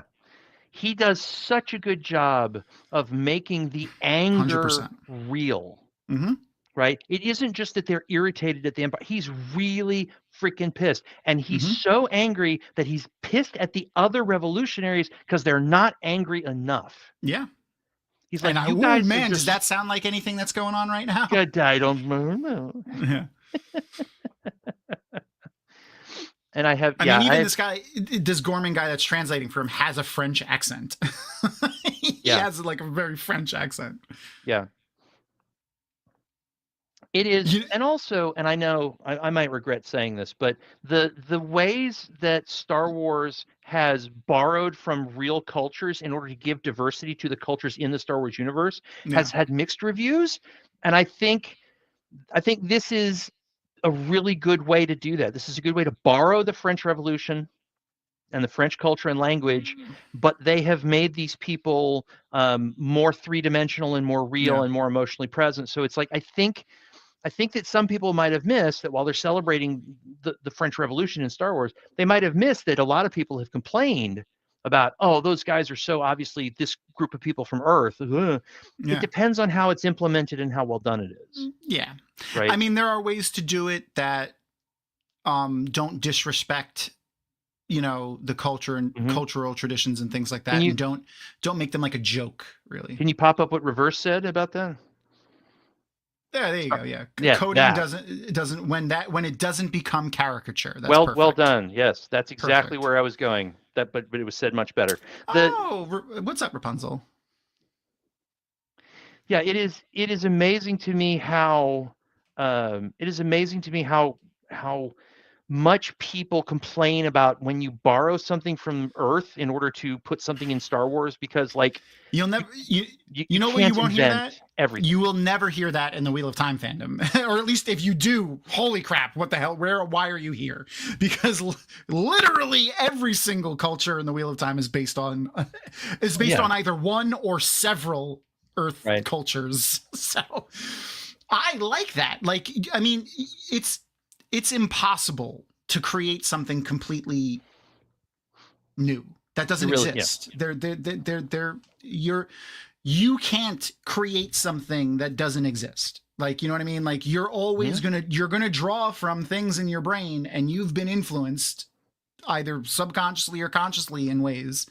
And I've heard this from many, many writers, including, this is a quote from Robert Jordan, but he was quoting somebody else when he said it, and he said that good writers borrow, the greatest writers steal outright. The thing is just, you know, making it your own and not, you know, actually, you know, he was being facetious, not actually stealing it and copying, but making, you know, taking something and making it your own. And I think they, like you said, they did it beautifully in this with French culture and history. Yeah. It is also, since we're talking about this, it's interesting to me how we talk about season 2 of Andor it's not as alien as Star Wars sometimes is. And part of that is production because, and part of what happens when you make a movie or a TV show is that everything is made by human beings. Yeah. Right. And so it's very expensive to have things be completely CG. It is possible to have it be a person in a rubber suit, but that costs money and it takes effort. So one of the things that Andor didn't do as well as I wanted it to was it wasn't as Star Wars alien diverse. There was some of that, and there were some shocks, and there were some moments, but I also, and somebody said this in the chat about 20 minutes ago, is I think what's really interesting is that what's going on around the Empire is much more diverse than what's going on inside the Empire. Yeah. That meeting room of the ISB, those are all human beings, as close as Star Wars gets to human beings. Now, they're not all white, right? And some people would say there's not enough diversity of color, but it's like one of some of the important people are definitely not Anglo-Saxon, white Anglo-Saxons. There is some in the new diversity stuff. In the new stuff, right? That's what I'm talking about. It's Andor season 2. Yeah. But I think it's important to note that they've really gone a long way to show that there aren't any non-humans in an Imperial uniform. It's subtle because I don't think the people around them are diverse enough we don't have enough prosthetics and enough of the aliens. I think it's like you said, probably obviously like a budgetary thing. I think they said this Andor cost them $650 million to make. So and that's without having just aliens all over the time, like all of the time, everywhere. And that's, I feel like, been a thing, that's been something I've been looking for in Star Wars for a very long time, is a regularly occurring non-human character. Like we get that in Ahsoka. Ahsoka is a Togruta, and she's in every single episode, and she's not a human, which is great. I was kind of hoping for a more non-human alien character to appear especially in something like Andor, when they're not undercover, because in the Empire, shockingly, the Empire is also very racist, and they only like humans. both in Legends and in canon, they don't like aliens. They don't give aliens higher positions, which is a big thing in the Thrawn storyline, because Thrawn is a Chiss and not a human, and the fact that he's been given the Moff title comes up other Moffs being racist against non-humans comes up a lot in his story. One thing that I did find a little jarring was the constant comments about the Ghorman's smell. Well, I believe is them alluding to racism in the American South, because the way they talk about the Ghormans in the propaganda, the way Edie was referring to them. Oh, by the way, this scene right here, this planet Dakar, is the same planet that the Resistance is on in the sequel, the Force Awakens, The Rise of Skywalker, where Princess Leia is running the Resistance against the First Order. They're on this planet, and in those same little bunkers and stuff too. That shot is almost the same shot for shot. Because there are only 12 planets in the entire galaxy. Yeah. Except for when they want to make up a new one, and they just make up a new one. Yeah. I mean, it looks Dakar, like Tatooine. But Dakar is a planet that's been in canon for a while. Oh yeah. And it makes sense. It makes sense that the various rebel factions are sort of rotating. Yeah. They're kind of aware of each other. I like how they do that too. How they show like Saw Gerrera was one of my favorite characters that they made up, specifically because of his methods and how like they refer to him as like, you know, a wild card, and like, you know, they question the things he does because, you know, he's very barbaric and things like that. I like the way that they do that because they're showing like even the good guys can go too far, and like here's an example of that. And just to remind everybody who the fuck this guy is, because there's so many characters so fast in the show. William or Willman. Yeah, I think Willman is the character that we're seeing here. He was kind of like a kid in season 1. He was like the scrapyard kid that kind of hung around. His dad ran the scrapyard, and the Imperials took him captive and tortured him for information. And hung him in the square. Yeah, and hung him in the square. And that was why he became a revolutionist, and why he's a little bit more bent than some of the other revolutionists, because of the things that he saw at such a young age. Yeah. One of the things I really love about this bit is, first of all, Forrest Whitaker being willing to play Saw Gerrera over and over and over again. Awesome. He did such a good job. One of his best roles. Yeah, he did such a good job, and that's saying something because Forrest is a great actor. Great actor. His bit in Rogue One and everything. I mean, I love the fact that they're retconning the whole thing, and it's like, okay, wait, that's not oxygen. Yeah, he's doing drugs. He's doing drugs. Speaking of drug use, here we go. Yeah. This is the drug use episode. Yeah. His insanity is the insanity of like a film like Apocalypse Now or Full Metal Jacket, where he's like, I am a good guy. I am fighting a good cause, and I'm doing horrible, necessary things, and it's making me crazy. Yeah. Right. He didn't come into this crazy. But he doesn't even believe what he's doing is crazy. Right. No, he at really this point, he's gone so far off the deep end that he doesn't realize what he's doing is. He actually says it too much. Yeah. He literally says it at one point. I'm the only one with, what is it? Focus of purpose, I think is how he puts it. Something like that. Glenn probably can tell us. But I'm just kidding, Glenn. But he literally says, I'm the only one. I'm the only rebel who's really doing this correctly. Listen, it's either the woods outside Vancouver, the desert, or literally just ocean. The entire planet's ocean. It's one of those three things usually is a Star Wars planet. Yeah. I mean, it's the original idea behind the one biome per planet was just to simplify the storytelling. In the old, and George Lucas had no money. That too. One of my favorite quotes from Lucas is Star Wars was the most expensive low budget film that has ever happened. The original A New Hope. Yeah. I mean, those guys were putting things together with battleship kits and popsicle sticks. Love Saw Gerrera so much. Oh, here we go. This is the scene where I mentioned with the hand. It happens now. Okay. So if you pay attention, while we get a close up of just their heads and their hands when they're holding hands, he draws the rebel symbol on her hand in a second. Okay.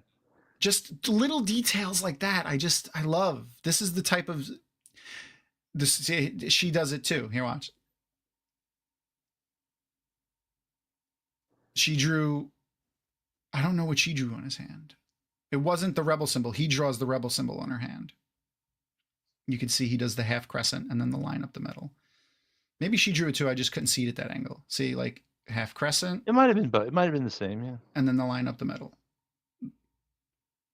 Fucking love it. I love it. Yeah. I didn't get the symbolism. Yeah. Symbolism. It's very didn't get important. The symbolism. There's a lot of symbolism in Star Wars, and that's my other thing is going back to something that Reverse said before. You know, all of the people that are arguing against most of the new Star Wars stuff are arguing against it because it's quote unquote woke. Star Wars has always been woke.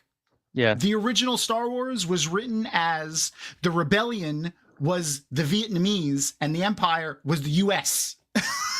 Star Wars has always been an allegory for storytelling for the underdog. Like that's always what it's been from the beginning. Yeah, I mean you can't have a story with an evil empire and a hero with a magic sword without going back to just everything. Yeah. There's so much history, but there's also a lot of politics and a lot of mythology in what Lucas was trying to say.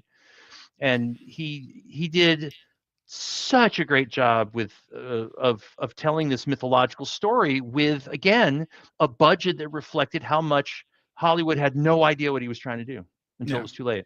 And I feel like the reason for that is mainly because the people that do science fiction are looking to the future. And a lot of the people that look to the future are not people that are progressive, and simply because progressive means to progress in whatever form that is.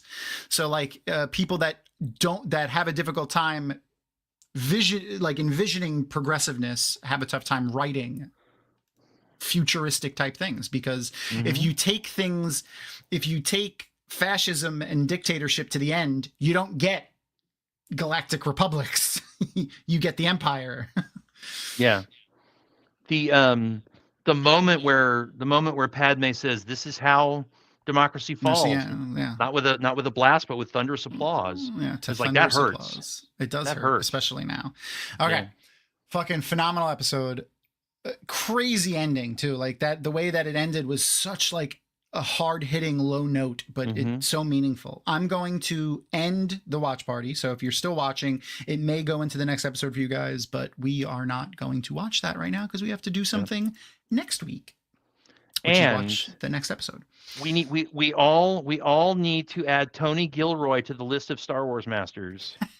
We need to put him on the Jedi Council right next to Filoni and Favreau and a few other people. Absolutely. Because I saw a snippet of an interview with him, and he said something along the lines of, I mean, I know I'm a Star Wars newcomer, but I have like 12 credits now, so maybe not. And I was like, yeah, okay, right there, right. Yeah. He's not the new guy anymore after all of this. Yeah. So especially because it's 12 hours of Star Wars. It's not just, a movie. It's 12 hours. It's more than the original trilogy. Yeah. I would argue it's more Star Wars than the original trilogy. Even if you 3 episodes long is more Star Wars than the original trilogy. Yeah. And I think we've had this discussion before, Darin. Oh, well, we don't need the timer anymore either. Sorry. No, we don't need the timer. I think we've had this discussion before. There's a panel that I want to do at any convention, really. And the title of it is both true and applicable to the content of what I want to do in the panel, but it is salacious in a way that I name it that on purpose, just to get people mad at me and to get them into the room, which is George Lucas is the worst thing to happen to Star Wars. Just want to name a panel that in the Star Wars track, and then go into the panel, and then talk to people about that.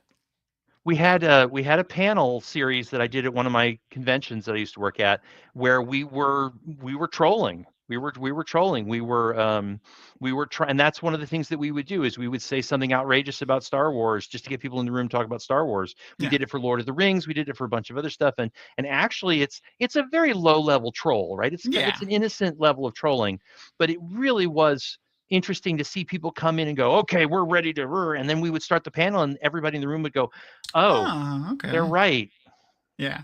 I'm not sure how I feel about that, but I agree with them. It's my thing is, I'm never trying to exactly like change people's mind, but I like to make people genuinely debate whether or not something they thought was vehemently incorrect may be correct. I like that's usually, depending on the panel, my goal at the end of a panel is to have somebody who went into this panel thinking, oh, this panel topic is completely incorrect, by the time they leave being like, oh, you know what, maybe not. That's usually my goal for a panel. Yeah. Which is kind of what I'm getting at with the George Lucas is the worst thing to happen to Star Wars, because most of the things people hate about Star Wars are from George Lucas. And most of the things that the neckbeards hate about Star Wars are also from George Lucas. And a lot of the things that we love about Star Wars are not from George Lucas. They're from other authors and writers and stuff like that were adapted into the universe by George Lucas, but originally created by not George Lucas. specifically the Mandalorians as a concept, their entire idea of a race or a culture, the fact that they're not a race, they are a culture, all of that is 100% not George Lucas. I forgot the name of the writer, female writer that wrote in the Star Wars universe. She was the first person to come up with the idea of the Mandalorians and their culture and all of that stuff, and that was it. The only reference to them was Boba Fett, and it was just a weird guy in cool armor. He didn't even really have a name when the first stuff came out. Yeah, it was just, there's a lot, but that's as Darin would say, that's a panel for another time. That is a different panel. Yes.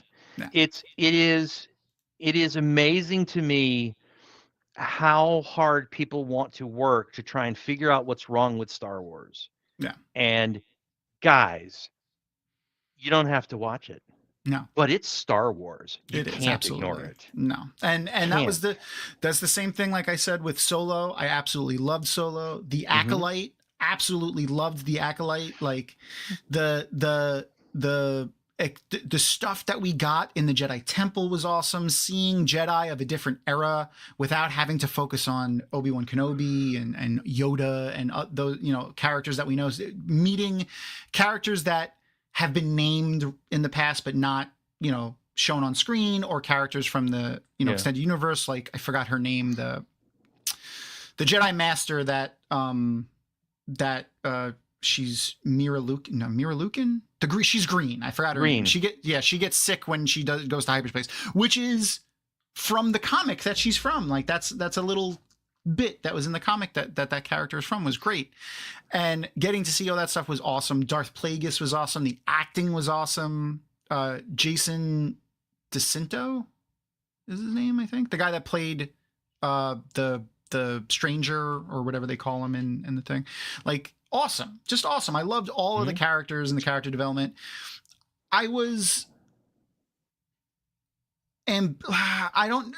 Manny Jacinto. Jason was his character in The Good Place. That was the name of his character in The Good Place. I got his last name right. I didn't get his first name right. I didn't like the changes and they don't directly say that they're the Night Sisters. The group that is like, they don't directly say that they're the Night Sisters, but they really seem like the Night Sisters. Yeah, I was like trying to figure out how that connected back to the Clone Wars depiction. Yeah, I was hoping maybe like they would delve into it a bit more to say like this is a sect of the Night Sisters. Like there's multiple sects. Like there's like a sect that is more dark side oriented, which is kind of like the ones that we see in the Clone Wars stuff. And then this one is not so evil. Like they're not like, evil at all really. But they didn't really, I wanted them to go into them a little bit more, is really the only thing my only real gripe that I have about them is they were too ambiguous with them. I wanted a little bit more understanding of who they were, why they were there, and things like that. But yeah, they were a different sect of the witches. Yeah. I guess the Night Sisters would be the ones that were the evil ones. And then these were the other witches that are not Night Sisters, but whatever. I just wanted have them a little bit more fleshed out in the show. I feel like a lot of people would have attached to it a little bit more if we had them a little bit more fleshed out, because they were the not Jedi of the thing.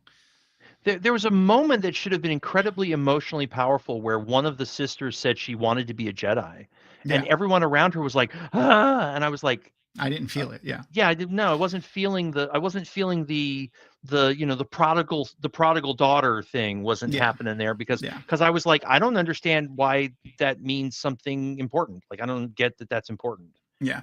The thing that I like that they're doing though in the Star Wars universe is something that in this new stuff is something that Glenn just said, where there's lots of different ways to practice the Force. And in the Luke's New Jedi Order books, the character of Jacen Solo, who is one of Han Solo's children, goes on like basically a galactic walkabout, to borrow a term from Australian culture, where he goes on like that show Kung Fu with who played the guy? What was his name? Carradine? Yeah, the non-Asian guy who played the Kung Fu master in the show Kung Fu that came out in the 80s. He walked the earth. So he basically walks the galaxy and goes to all of the different practitioners of the Force and learns from all of them, which I thought was awesome. Like the Kaldori, I forgot what they're called, Force users, and he learns how to go back, like look back in time and send his consciousness back in time, all kinds of weird stuff. But he goes to all the different practitioners of the Force and learns from all of them. And then as he starts to get evil, kills all of them. But that's neither here nor there. Go and read the books if you want to know more about Jacen Solo. He's a pretty cool character. And his sister. Does he go to Arrakis and talk to the Bene Gesserit about? He should. He definitely should. I'm sorry, I couldn't help it. There's. Thank you, Light Blinded Fool. I know we can always depend on you for Monty Python. Love it. Love that reference. The thing that I think confuses most people. I had this conversation with my daughter when she hit the right age for this. I think the thing that confuses most people is that the Jedi are a religion in one sense. They're a focused thought interpretation of the Force. Yeah. They are not the Force. They're a way of dealing with the Force, and there are others. And the problem that in my view, and in a lot of the movies, they talk about it. And they specifically say the dogmatic ways of the Jedi. The Jedi started caring more about the dogma of the Jedi and less about the role and function that they're supposed to be. So they let their tradition and their dogma rule over them instead of following the Force and being, quote unquote, good or the light side of the Force. They instead followed the dogma and tradition, which is what was their downfall. Yoda was a big proponent of following that, and that was, he was doing what he thought was what he thought was the right thing, and he didn't. And he does one of my favorite lines, which is also a huge joke now within the thing, is when he says only Sith deal in absolutes. That's an absolute. Yeah. So I don't think George Lucas was a good enough writer in that moment to be like to be saying like an uncanny valley type thing where he's saying like I'm doing the thing but I don't notice it. I think it was just him being a bad writer. The Aes Sedai, the Jedi are essentially, if you want to make an amalgam to the Wheel of Time, the Jedi are the Aes Sedai. Absolutely. Like that's a great comparison. They're, a organization that is vaguely religious in nature, that use a magical force that, not everyone can use. And they kind of, but not really, run the galaxy. Like if a Jedi comes to a king of a planet and says, hey, you should do this, that king should probably do that, or it's going to end poorly for that king and his planet. And generally speaking, that Jedi is doing something good. It's like, hey, don't do slavery, or hey, you're killing people, you should stop. But sometimes it's not, and we see that a lot in the in Rebels and not in Rebels, in Clone Wars, the cartoon, and in the movies. You see some of the more questionable things that the Jedi did, which I enjoyed. I also want to include that in Lucas's defense, Star Wars didn't start this topic. There are elements of this. The call is coming from inside the temple, sort of stuff. That's good. Thank you. I'll be here all week. Try the veal. The Egyptian mythology, Norse mythology, I think even Japanese mythology. Mm-hmm. There's a huge pile of mythological and old literature examples of where the dogma is the poison. Merlin was imprisoned in that cave by his lover. Yep. Right? Not by somebody from outside of the conversation. Mm-hmm. King Arthur fell because of stuff happening at the round table. Well, not literally, but you know what I mean. Yeah. There are so many examples of where it is that blinders on problem that is the downfall of the kingdom or the religion or the pantheon of gods or whatever you want to talk about. Yeah. So the idea that like Yoda is sitting there going, the Jedi have been around for thousands of years and we've got this down, we're good. And the fact that all the Sith need to do is know that, which is pretty obvious, and exploit it. Like the idea that Yoda said, well, we're blind to the Force is like, well, yeah, duh, that's what we're saying, guys. Yeah. That's what Qui-Gon is trying to tell you. Yeah. And you're not listening. And again, just to prove that Star Wars has been woke forever, that is the writer telling you that you can't be dogmatic in your views on things. You need to adapt and progress and change. You can't just choose a way to live and choose a thing and then that's it forever. You need to adapt and change. And even the Jedi fall victim to that. So yeah, it's really important for us as human beings to look at what the Jedi were doing right, because they were doing a lot of things right, but they thought they were doing everything right, and it's that word "everything" that gets you into trouble. Yeah. It's which is why I'm so excited to see what Rey does with the new Jedi Order. I hope she learns from the failings of the other Jedi, and maybe we see. I know Mark Hamill said he's not going to come back as a Force ghost, but it would be great to see him come back as a Force ghost, and maybe Yoda or Qui-Gon or Obi-Wan or something to give her some like. I would love to see them give her like a advice. Give her a piece of advice, but it be the exact wrong advice, like the advice the Jedi would do. Like, oh, here's what you should do based on the way the Jedi have thought forever. And then she's going to be like, that's exactly why I shouldn't do that. And then go do her own thing. I'm hoping for a scene like that, whether it's a Force ghost or her reading in a book or whatever. I'm hoping for a scene like that. Anyway. Yeah. I digress. So I mentioned we're going to be watching next week's episode next week, like as per usual, but I didn't show our little graphic with who we're going to have on the show next week. And is that because I didn't upload it? It could be because of that. It might be that. In fact, it is that I didn't upload it yet. And I'm just stalling for a sec while I upload it now. Okay. So our guests next week are going to be people that everyone is familiar with, I think. And that is the lovely Twatcast. So we'll see who's going to come next week. Joe said he'll definitely be there. Originally, when we were going to watch episode 5 this week, Taffy Bennington herself, the lovely songwriter and songstress herself, who does all of their fun videos and things, like she has a lot of Wheel of Time parody songs, and she's done Wat Idol a bunch. She was going to come too, but it is her birthday and wedding anniversary next week, so she is going to be preoccupied. So we'll give her a pass on that, but we'll see what other members of the Twatcast will join us. Maybe we can get a Jono here and get him to say horrible things. Well, we don't have to really get him to say horrible things. He will just say horrible things, as we know.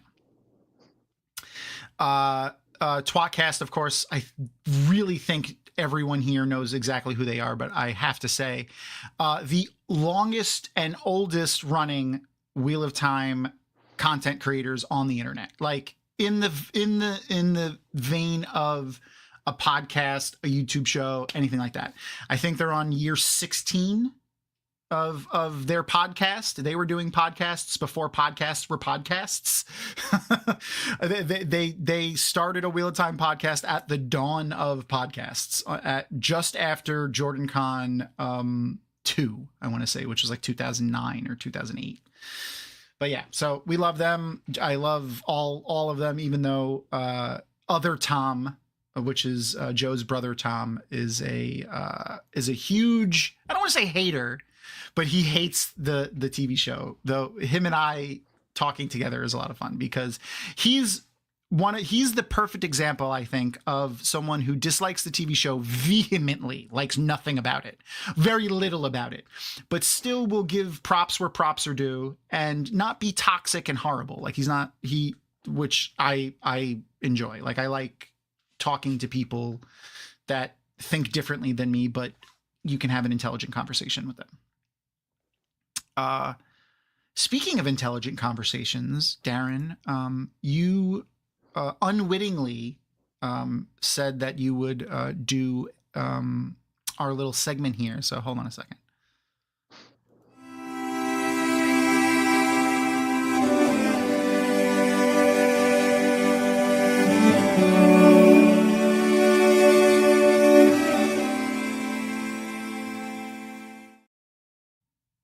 Hi. Welcome to Inside the Dragon Mount Studios, Darin M. Bush. So for anyone watching that doesn't know this, this little segment that we do is based on Inside the Actors Studio with James Lipton, which is a fantastic show that I absolutely love.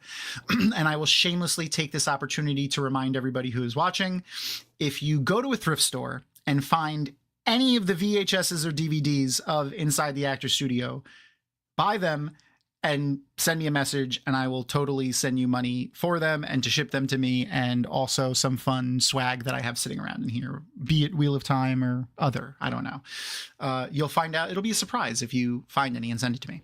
And please don't go buy it on like Amazon, on eBay, or they're expensive. If you find it in a thrift store, that's the way I want you to find it.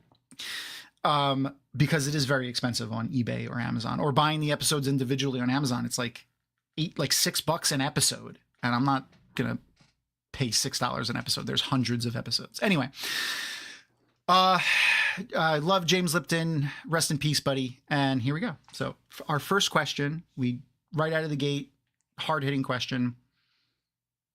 What is your favorite dinosaur? A Triceratops. Okay. Yeah. That's also my favorite, but I actually have an amendment to that statement. Oh. I forgot the exact scientific name, but it's basically like Diablocus ceratops, which is a different Triceratops. Mm-hmm. It has a longer front head. It looks more like a rhinoceros, and it has a longer thing on the top of its head, and it has big curling horns that make it look a little devilish, which is why it's like Diablocus or something like that. I don't remember the exact name, but I was looking up dinosaurs as you do, and I remembered that. Oh, Land Before Time. Mm-hmm. Yeah, I got my dinosaur collection shelf over here, and I've got a Triceratops. I got at least one Triceratops on there. I think two, actually three now that I think about it. So. Because tism. Triceratops. Mm-hmm. What is your favorite word? Only one? Yeah. It fluctuates. I'm a writer and I'm a wordsmith. At the moment. Oh my gosh. As soon as you said that, I blanked. I can't think of any of the damn things. Oh, I got it. This is something I picked up from George Carlin.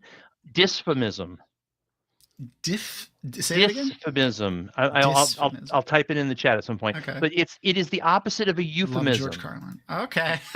a he was great. He was great for those. Yeah, a dysphomism is when you use the exact right term in order to intensify what you're trying to say. Okay. Right? Like instead of saying poopy, you say fecal matter. Yes. Right? With emphasis, right? Yes. That's a dysphomism, is to be bluntly accurate and specific for emphasis. Yeah. That's a great one. He was great with that. I also one of his that I use all the time is a made up one, but it's Vougeois. It's the feeling like none of this has happened before. It was one of those when he would do his asides. He would be in the middle of a bit, and then he would stop suddenly in the middle of a bit and do an aside. Yeah. Okay. And I'll preface this one with at the moment. Okay. Do you have a least favorite word? Wow. At the moment, it's decimate. Decimate. Okay. Decimate. Because in the American West, we have done such a terrible thing to language by making everything so melodramatic. Oh, I thought you were just going to say we decimated people because we no. The word decimate means to kill 1 out of 10. That's what deci means in Latin, is a tenth. So when you decimate a population, you kill 1 out of 10, and it was something that like the Roman Empire did on purpose to make a political statement, to like intimidate people, is we will come in and we will decimate you. I was like, oh, don't do that. Decimate doesn't mean completely obliterate and destroy. That's how people use it now, and I'm like, Okay. So that one's on my list because I'm like, that's not what it means. Yeah, fair. I mean, though, language does evolve. It does. So anyway, and you can answer both or just one of these.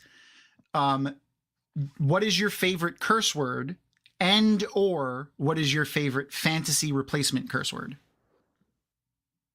Oh, goodness gracious. I mean, we're going to go back to Farscape because Farscape did such a good job of sneaking stuff past the censors. Oh, yeah. On the Sci-Fi channel. It just, Frel is fucking hell together. Yeah. No, you can curse here. It's fine. You said fuck earlier. I don't care. Yeah. But but like Frel, and I think the best one is Mivonks, because it's like, it's almost an onomatopoeia. It means testicles. That is onomatopoetically. I feel it. Right? Yeah. Mivonks. That's a good one. It's like, oh, my Mivonks. Oh, it's right. Yeah. So Frel, Mivonks, there were a bunch of others. Farscape like would sneak them in, and it was just great that that Kemper gave us this whole vocabulary of curses that we could do. So, absolutely. Farbot. Yep, things are Farbot. Yeah. Okay. What is an everyday sound that you enjoy? An everyday sound? Gosh, I really. That's a good question. I have to admit that recently, because of the homework assignments, thank you, because of all of the messing around with all the Star Wars stuff, there's something really interesting about the Disney title screen, how Tinkerbell comes across and clicks into the plus, and it goes right. There's like a little bit of an extra Ben Burt kind of a sound effect in the Disney logo that like it's not snap and it's not a click, it's in between, and it's just, I don't know, amazing. You enjoy it. I enjoy. Yeah, it's very pleasing to the ear. Good. And how about a sound that you hate or don't like?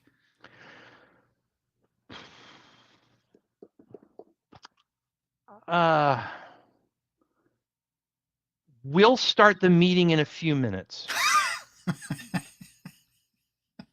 I work in corporate America, and I hate when people say, thank you for being on time. We're now going to waste your time by waiting a few minutes for the people that are late. That's not what they say, but that's what they mean. It's one of the worst sounds in the whole universe. Okay.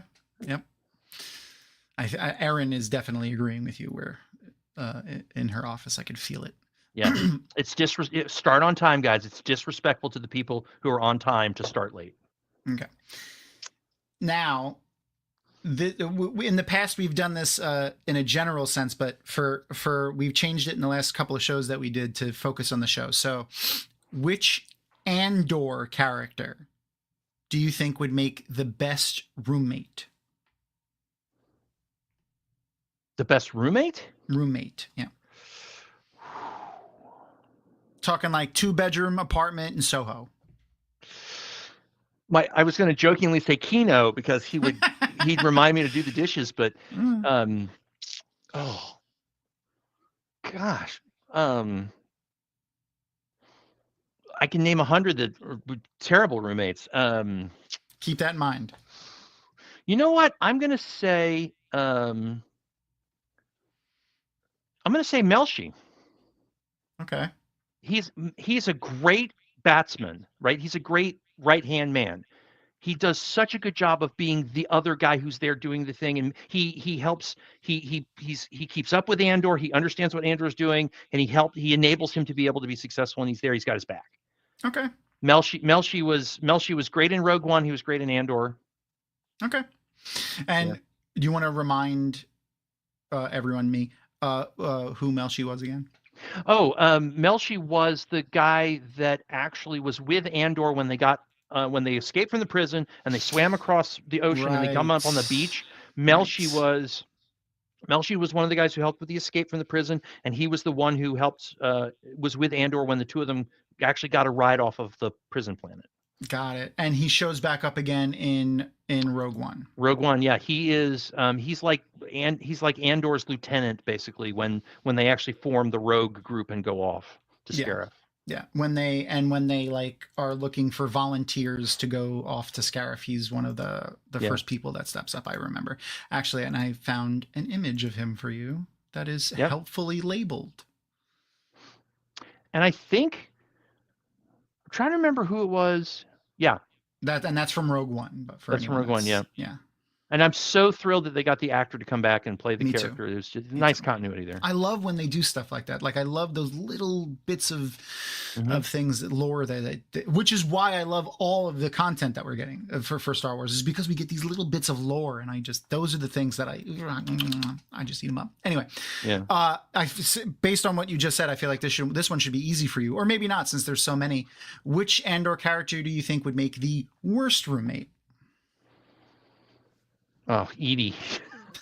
just oh my God, yes. Just like, oh my God, I'd kill myself. Yeah, she'd be like all Is that what you're gonna wear out tonight? Okay, yeah. I guess so. I guess that's all right. Can you get all of your nerdy figurines and action figures and things out of my way? It would be more like room. I feel like she would say something more along the lines of, "Are you sure you want to leave these here for other people to see?"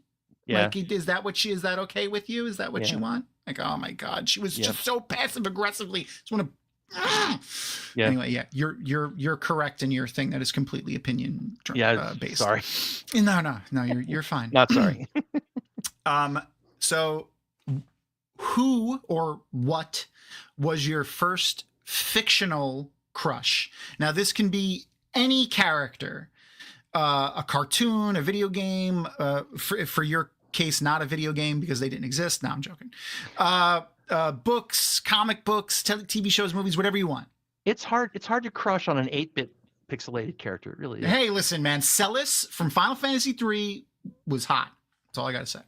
Yeah, it's first fictional. It has been a while, so I'm having to work my way back. My first thought was Leia, but it's like it is Glenn. I'm going to make you pay for that statement. Oh my gosh, what the heck? The right pong paddle though, just the not right, because the left one was kind of butch. But what? That's completely threw me off my game there. No, I think that when I was a tween, Leia was really amazing. I mean, she was smart, she was sexy. I don't know what was going on with the hair, but that didn't stop me. So she had a Danish on each ear. Sorry. Yeah, but Leia was really just an amazing presence. So crushing on her was easy when I was a kid. That's fair. Yeah. I feel like that would probably be the answer, regardless of if we were watching Star Wars or not.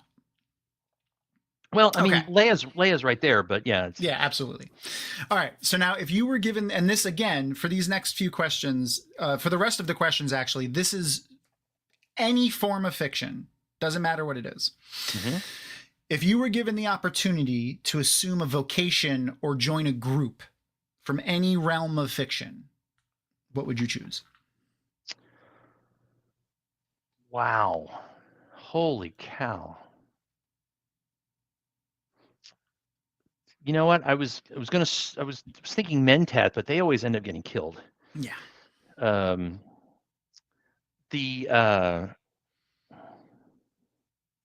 Wow. I really, when I was a kid, I really wanted to be a paladin, like a D&D, lawful good. Paladin of? Paladin of, Well, actually, it depends on what version of D&D you're talking about, but there were paladins. There were aspects of D&D that allow you to be a paladin of an ideal. Yeah. And I probably would have been a paladin of like knowledge, right? Like science, but not just science, right? Yeah. So I would have been a paladin whose oath was around truth and wisdom and real kindness and transparency, honesty, education, those sorts of things. So like a brown Aja. Sure. Yeah. To bring it back to Wheel of Time, because I always have to. And sure. Then is there any kind of job, vocation, group, anything from like you, again, paladins are a great example of like an out of the box version of that you would never want to take part of? Oh, that's a good question. I really have always found the depiction of mad scientists in adult science fiction and fantasy to be kind of like dark and heavy and kind of gruesome. But Andor's got Gorst. History has always Mangala. Body horror. There's always some sort of body horror involved in it. Yeah, the people who, whether it's the wizards who are in charge of taking things apart in order to figure out what they do, which is garbage. The scientists who their job is to figure out how to torture people or how to kill people. That to me is the opposite of what science is supposed to be doing. So it's like the perversion of the type of vocation or job you would want is essentially the one that you wouldn't want, which is someone taking science or knowledge or wisdom and then twisting it and using it for evil or for nefarious means. Yeah, I mean, like you have a theme going on. It's not bad. It's just evident. I mean, if you're an engineer and you're challenged to do something and it turns out to be the Death Star, it's like, wait a minute, hold on. Hold on a second. Yeah. And that's why you compartmentalize and you have this engineer working on this and that engineer working on that. And then you got to find the sociopathic engineer to put it all together. Okay. And then the last one, which is the most deep question out of all of them. Is there a specific portrayal of the afterlife from any realm of fiction or mythology that you would hope to be true for when it's your time? If you could pick.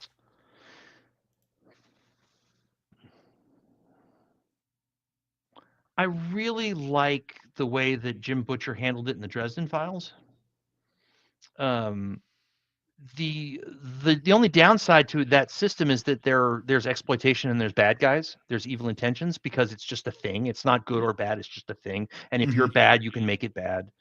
You can abuse it. But I like the idea that basically the Dresden Files is kitchen sink urban fantasy, which I usually mean in a bad way, but Butcher somehow includes everything and gets away with it, them all interacting, and it's just amazing the way he combines things that shouldn't be able to be combined. So one of the things he does is there's a character who I will not name who dies and gets to go to Valhalla, literally goes to Valhalla. A Valkyrie cheats and checks a box that she's not supposed to check, and so this hero gets to go to Valhalla. And Dresden's like, wait a minute, she went to Valhalla. He's like, just shut up, just don't ask me. She gets to go to Valhalla. Yeah. But there are also there are different kinds of ghosts and spirits and psychic footprints and things like that. So Dresden has built this universe where really it's pretty much whatever you want is an option if you can find it. And I like that. I like the idea similar to like a Force Ghost. How like you have to learn how to be a Force Ghost, you have to kind of earn it. Yeah. It's like a postgraduate degree, but I like the idea that in Dresden's world, you can have a purpose that means that death isn't the end of your purpose. I like that. That's the part I really like. Yeah. I agree. The Dresden Files universe and take on those things is a lot of fun, where it's kind of like, the Valkyrie are, an emblem of a religion, but they can break their own rules if they want. Like, I like it. I like it a lot. The Dresden Files does the supernatural in a really fun way, which was the thing that I loved about it, that I still love about it. Can't wait for him to finish the damn books. Yeah. But if you haven't read the Dresden Files, I implore you to read it. Like, he is finishing them. He is writing them. It's not going to be a George R. Martin or a Patrick Rothfuss thing. Oh, hope not. Yeah. I mean, Pat Rothfuss, I give leeway to, because he's specifically said he has writer's block and he's having a tough time and it's hard for him to write it. He's come out and said it. George R. R. Martin every fucking year comes out and says that he's going to finish the damn books this year, and then he does 12 other fucking projects. I was reading just a couple of weeks ago about Butcher's latest interview and talking about the next Dresden File book. So I'm like, please, if you haven't read the Dresden Files, I absolutely recommend it. I know Tom does. 100%. It's amazing. And it leads to these sorts of conversations. And also, Dresden is a huge Star Wars nerd. Huge. And huge. This is Bob the Skull, which is a character from the Dresden Files. Bob the Skull. He is a huge Star Wars nerd.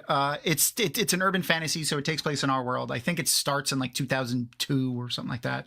And there's the references and the inside jokes and the general nerdery of the characters are just a ton of fucking fun. At one point in the series, he's playing D&D with 3 werewolves, a witch, and a fae queen or a fae princess, and a Knight of the Cross, I think. And a Knight of the Cross, and a Knight of the Cross, which is basically like a Jedi for the Christian God, is essentially what they are. I mean, it's that cross. He actually says it in the book. Every time he introduces one of those characters, he goes, "Yeah, that cross." Yep, and another great thing, which is one of my favorite.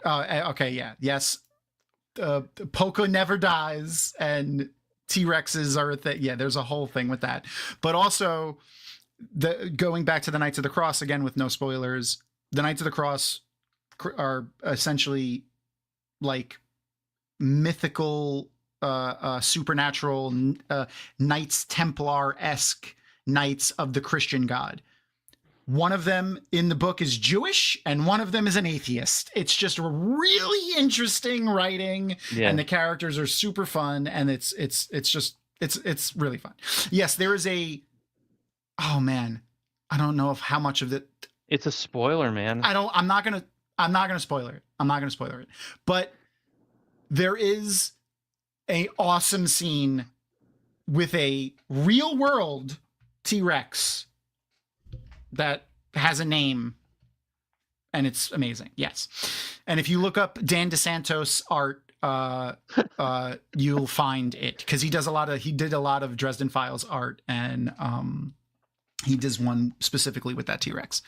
But yeah. And to drive you a little further along, Rapunzel, the quote polka, like the type of music polka never dies, and the T-Rex are in the same scene. So we're just gonna leave that there. I'll leave you all with that. So just to remind everybody, next week we're gonna be hanging out with the Twatcast boys, and we'll watch episode 5. And make sure to go and check out Darin's Goodreads page, which I will post again. Check out some of his short stories, which we were just talking about prior to the show, that you might have a new short story coming out possibly soon. I'm not allowed to give any details yet because of contracts and stuff, but I'm co-editing an anthology of short stories of authors that are a lot of them are local Atlanta, Georgia authors. Basically, almost everybody on the list is somebody that I've worked with at DragonCon or met at DragonCon. There's a lot of DragonCon folks. So what we're hoping is that we will have like a dozen authors in this anthology all at DragonCon hanging out together at one point. Awesome. So nice. Yeah, it's a lot of stuff going on. So go give him a follow on Goodreads to make sure you catch that book when it comes out. And pick up some of the other short stories that are on there too. They're pretty good. Yeah. I'll admit I haven't read all of them, but I have read some of them, and I do enjoy your writing. Mainly because it wasn't a surprise, because I enjoy you. So there's that. Okay. Anyway, yeah, I think that's it. I don't think we have anything else coming up right now. Make sure to go and share the Save Watt website out everywhere. Get as many people to sign the petition as possible. And with that, say goodnight, Darin. Good night, Darin.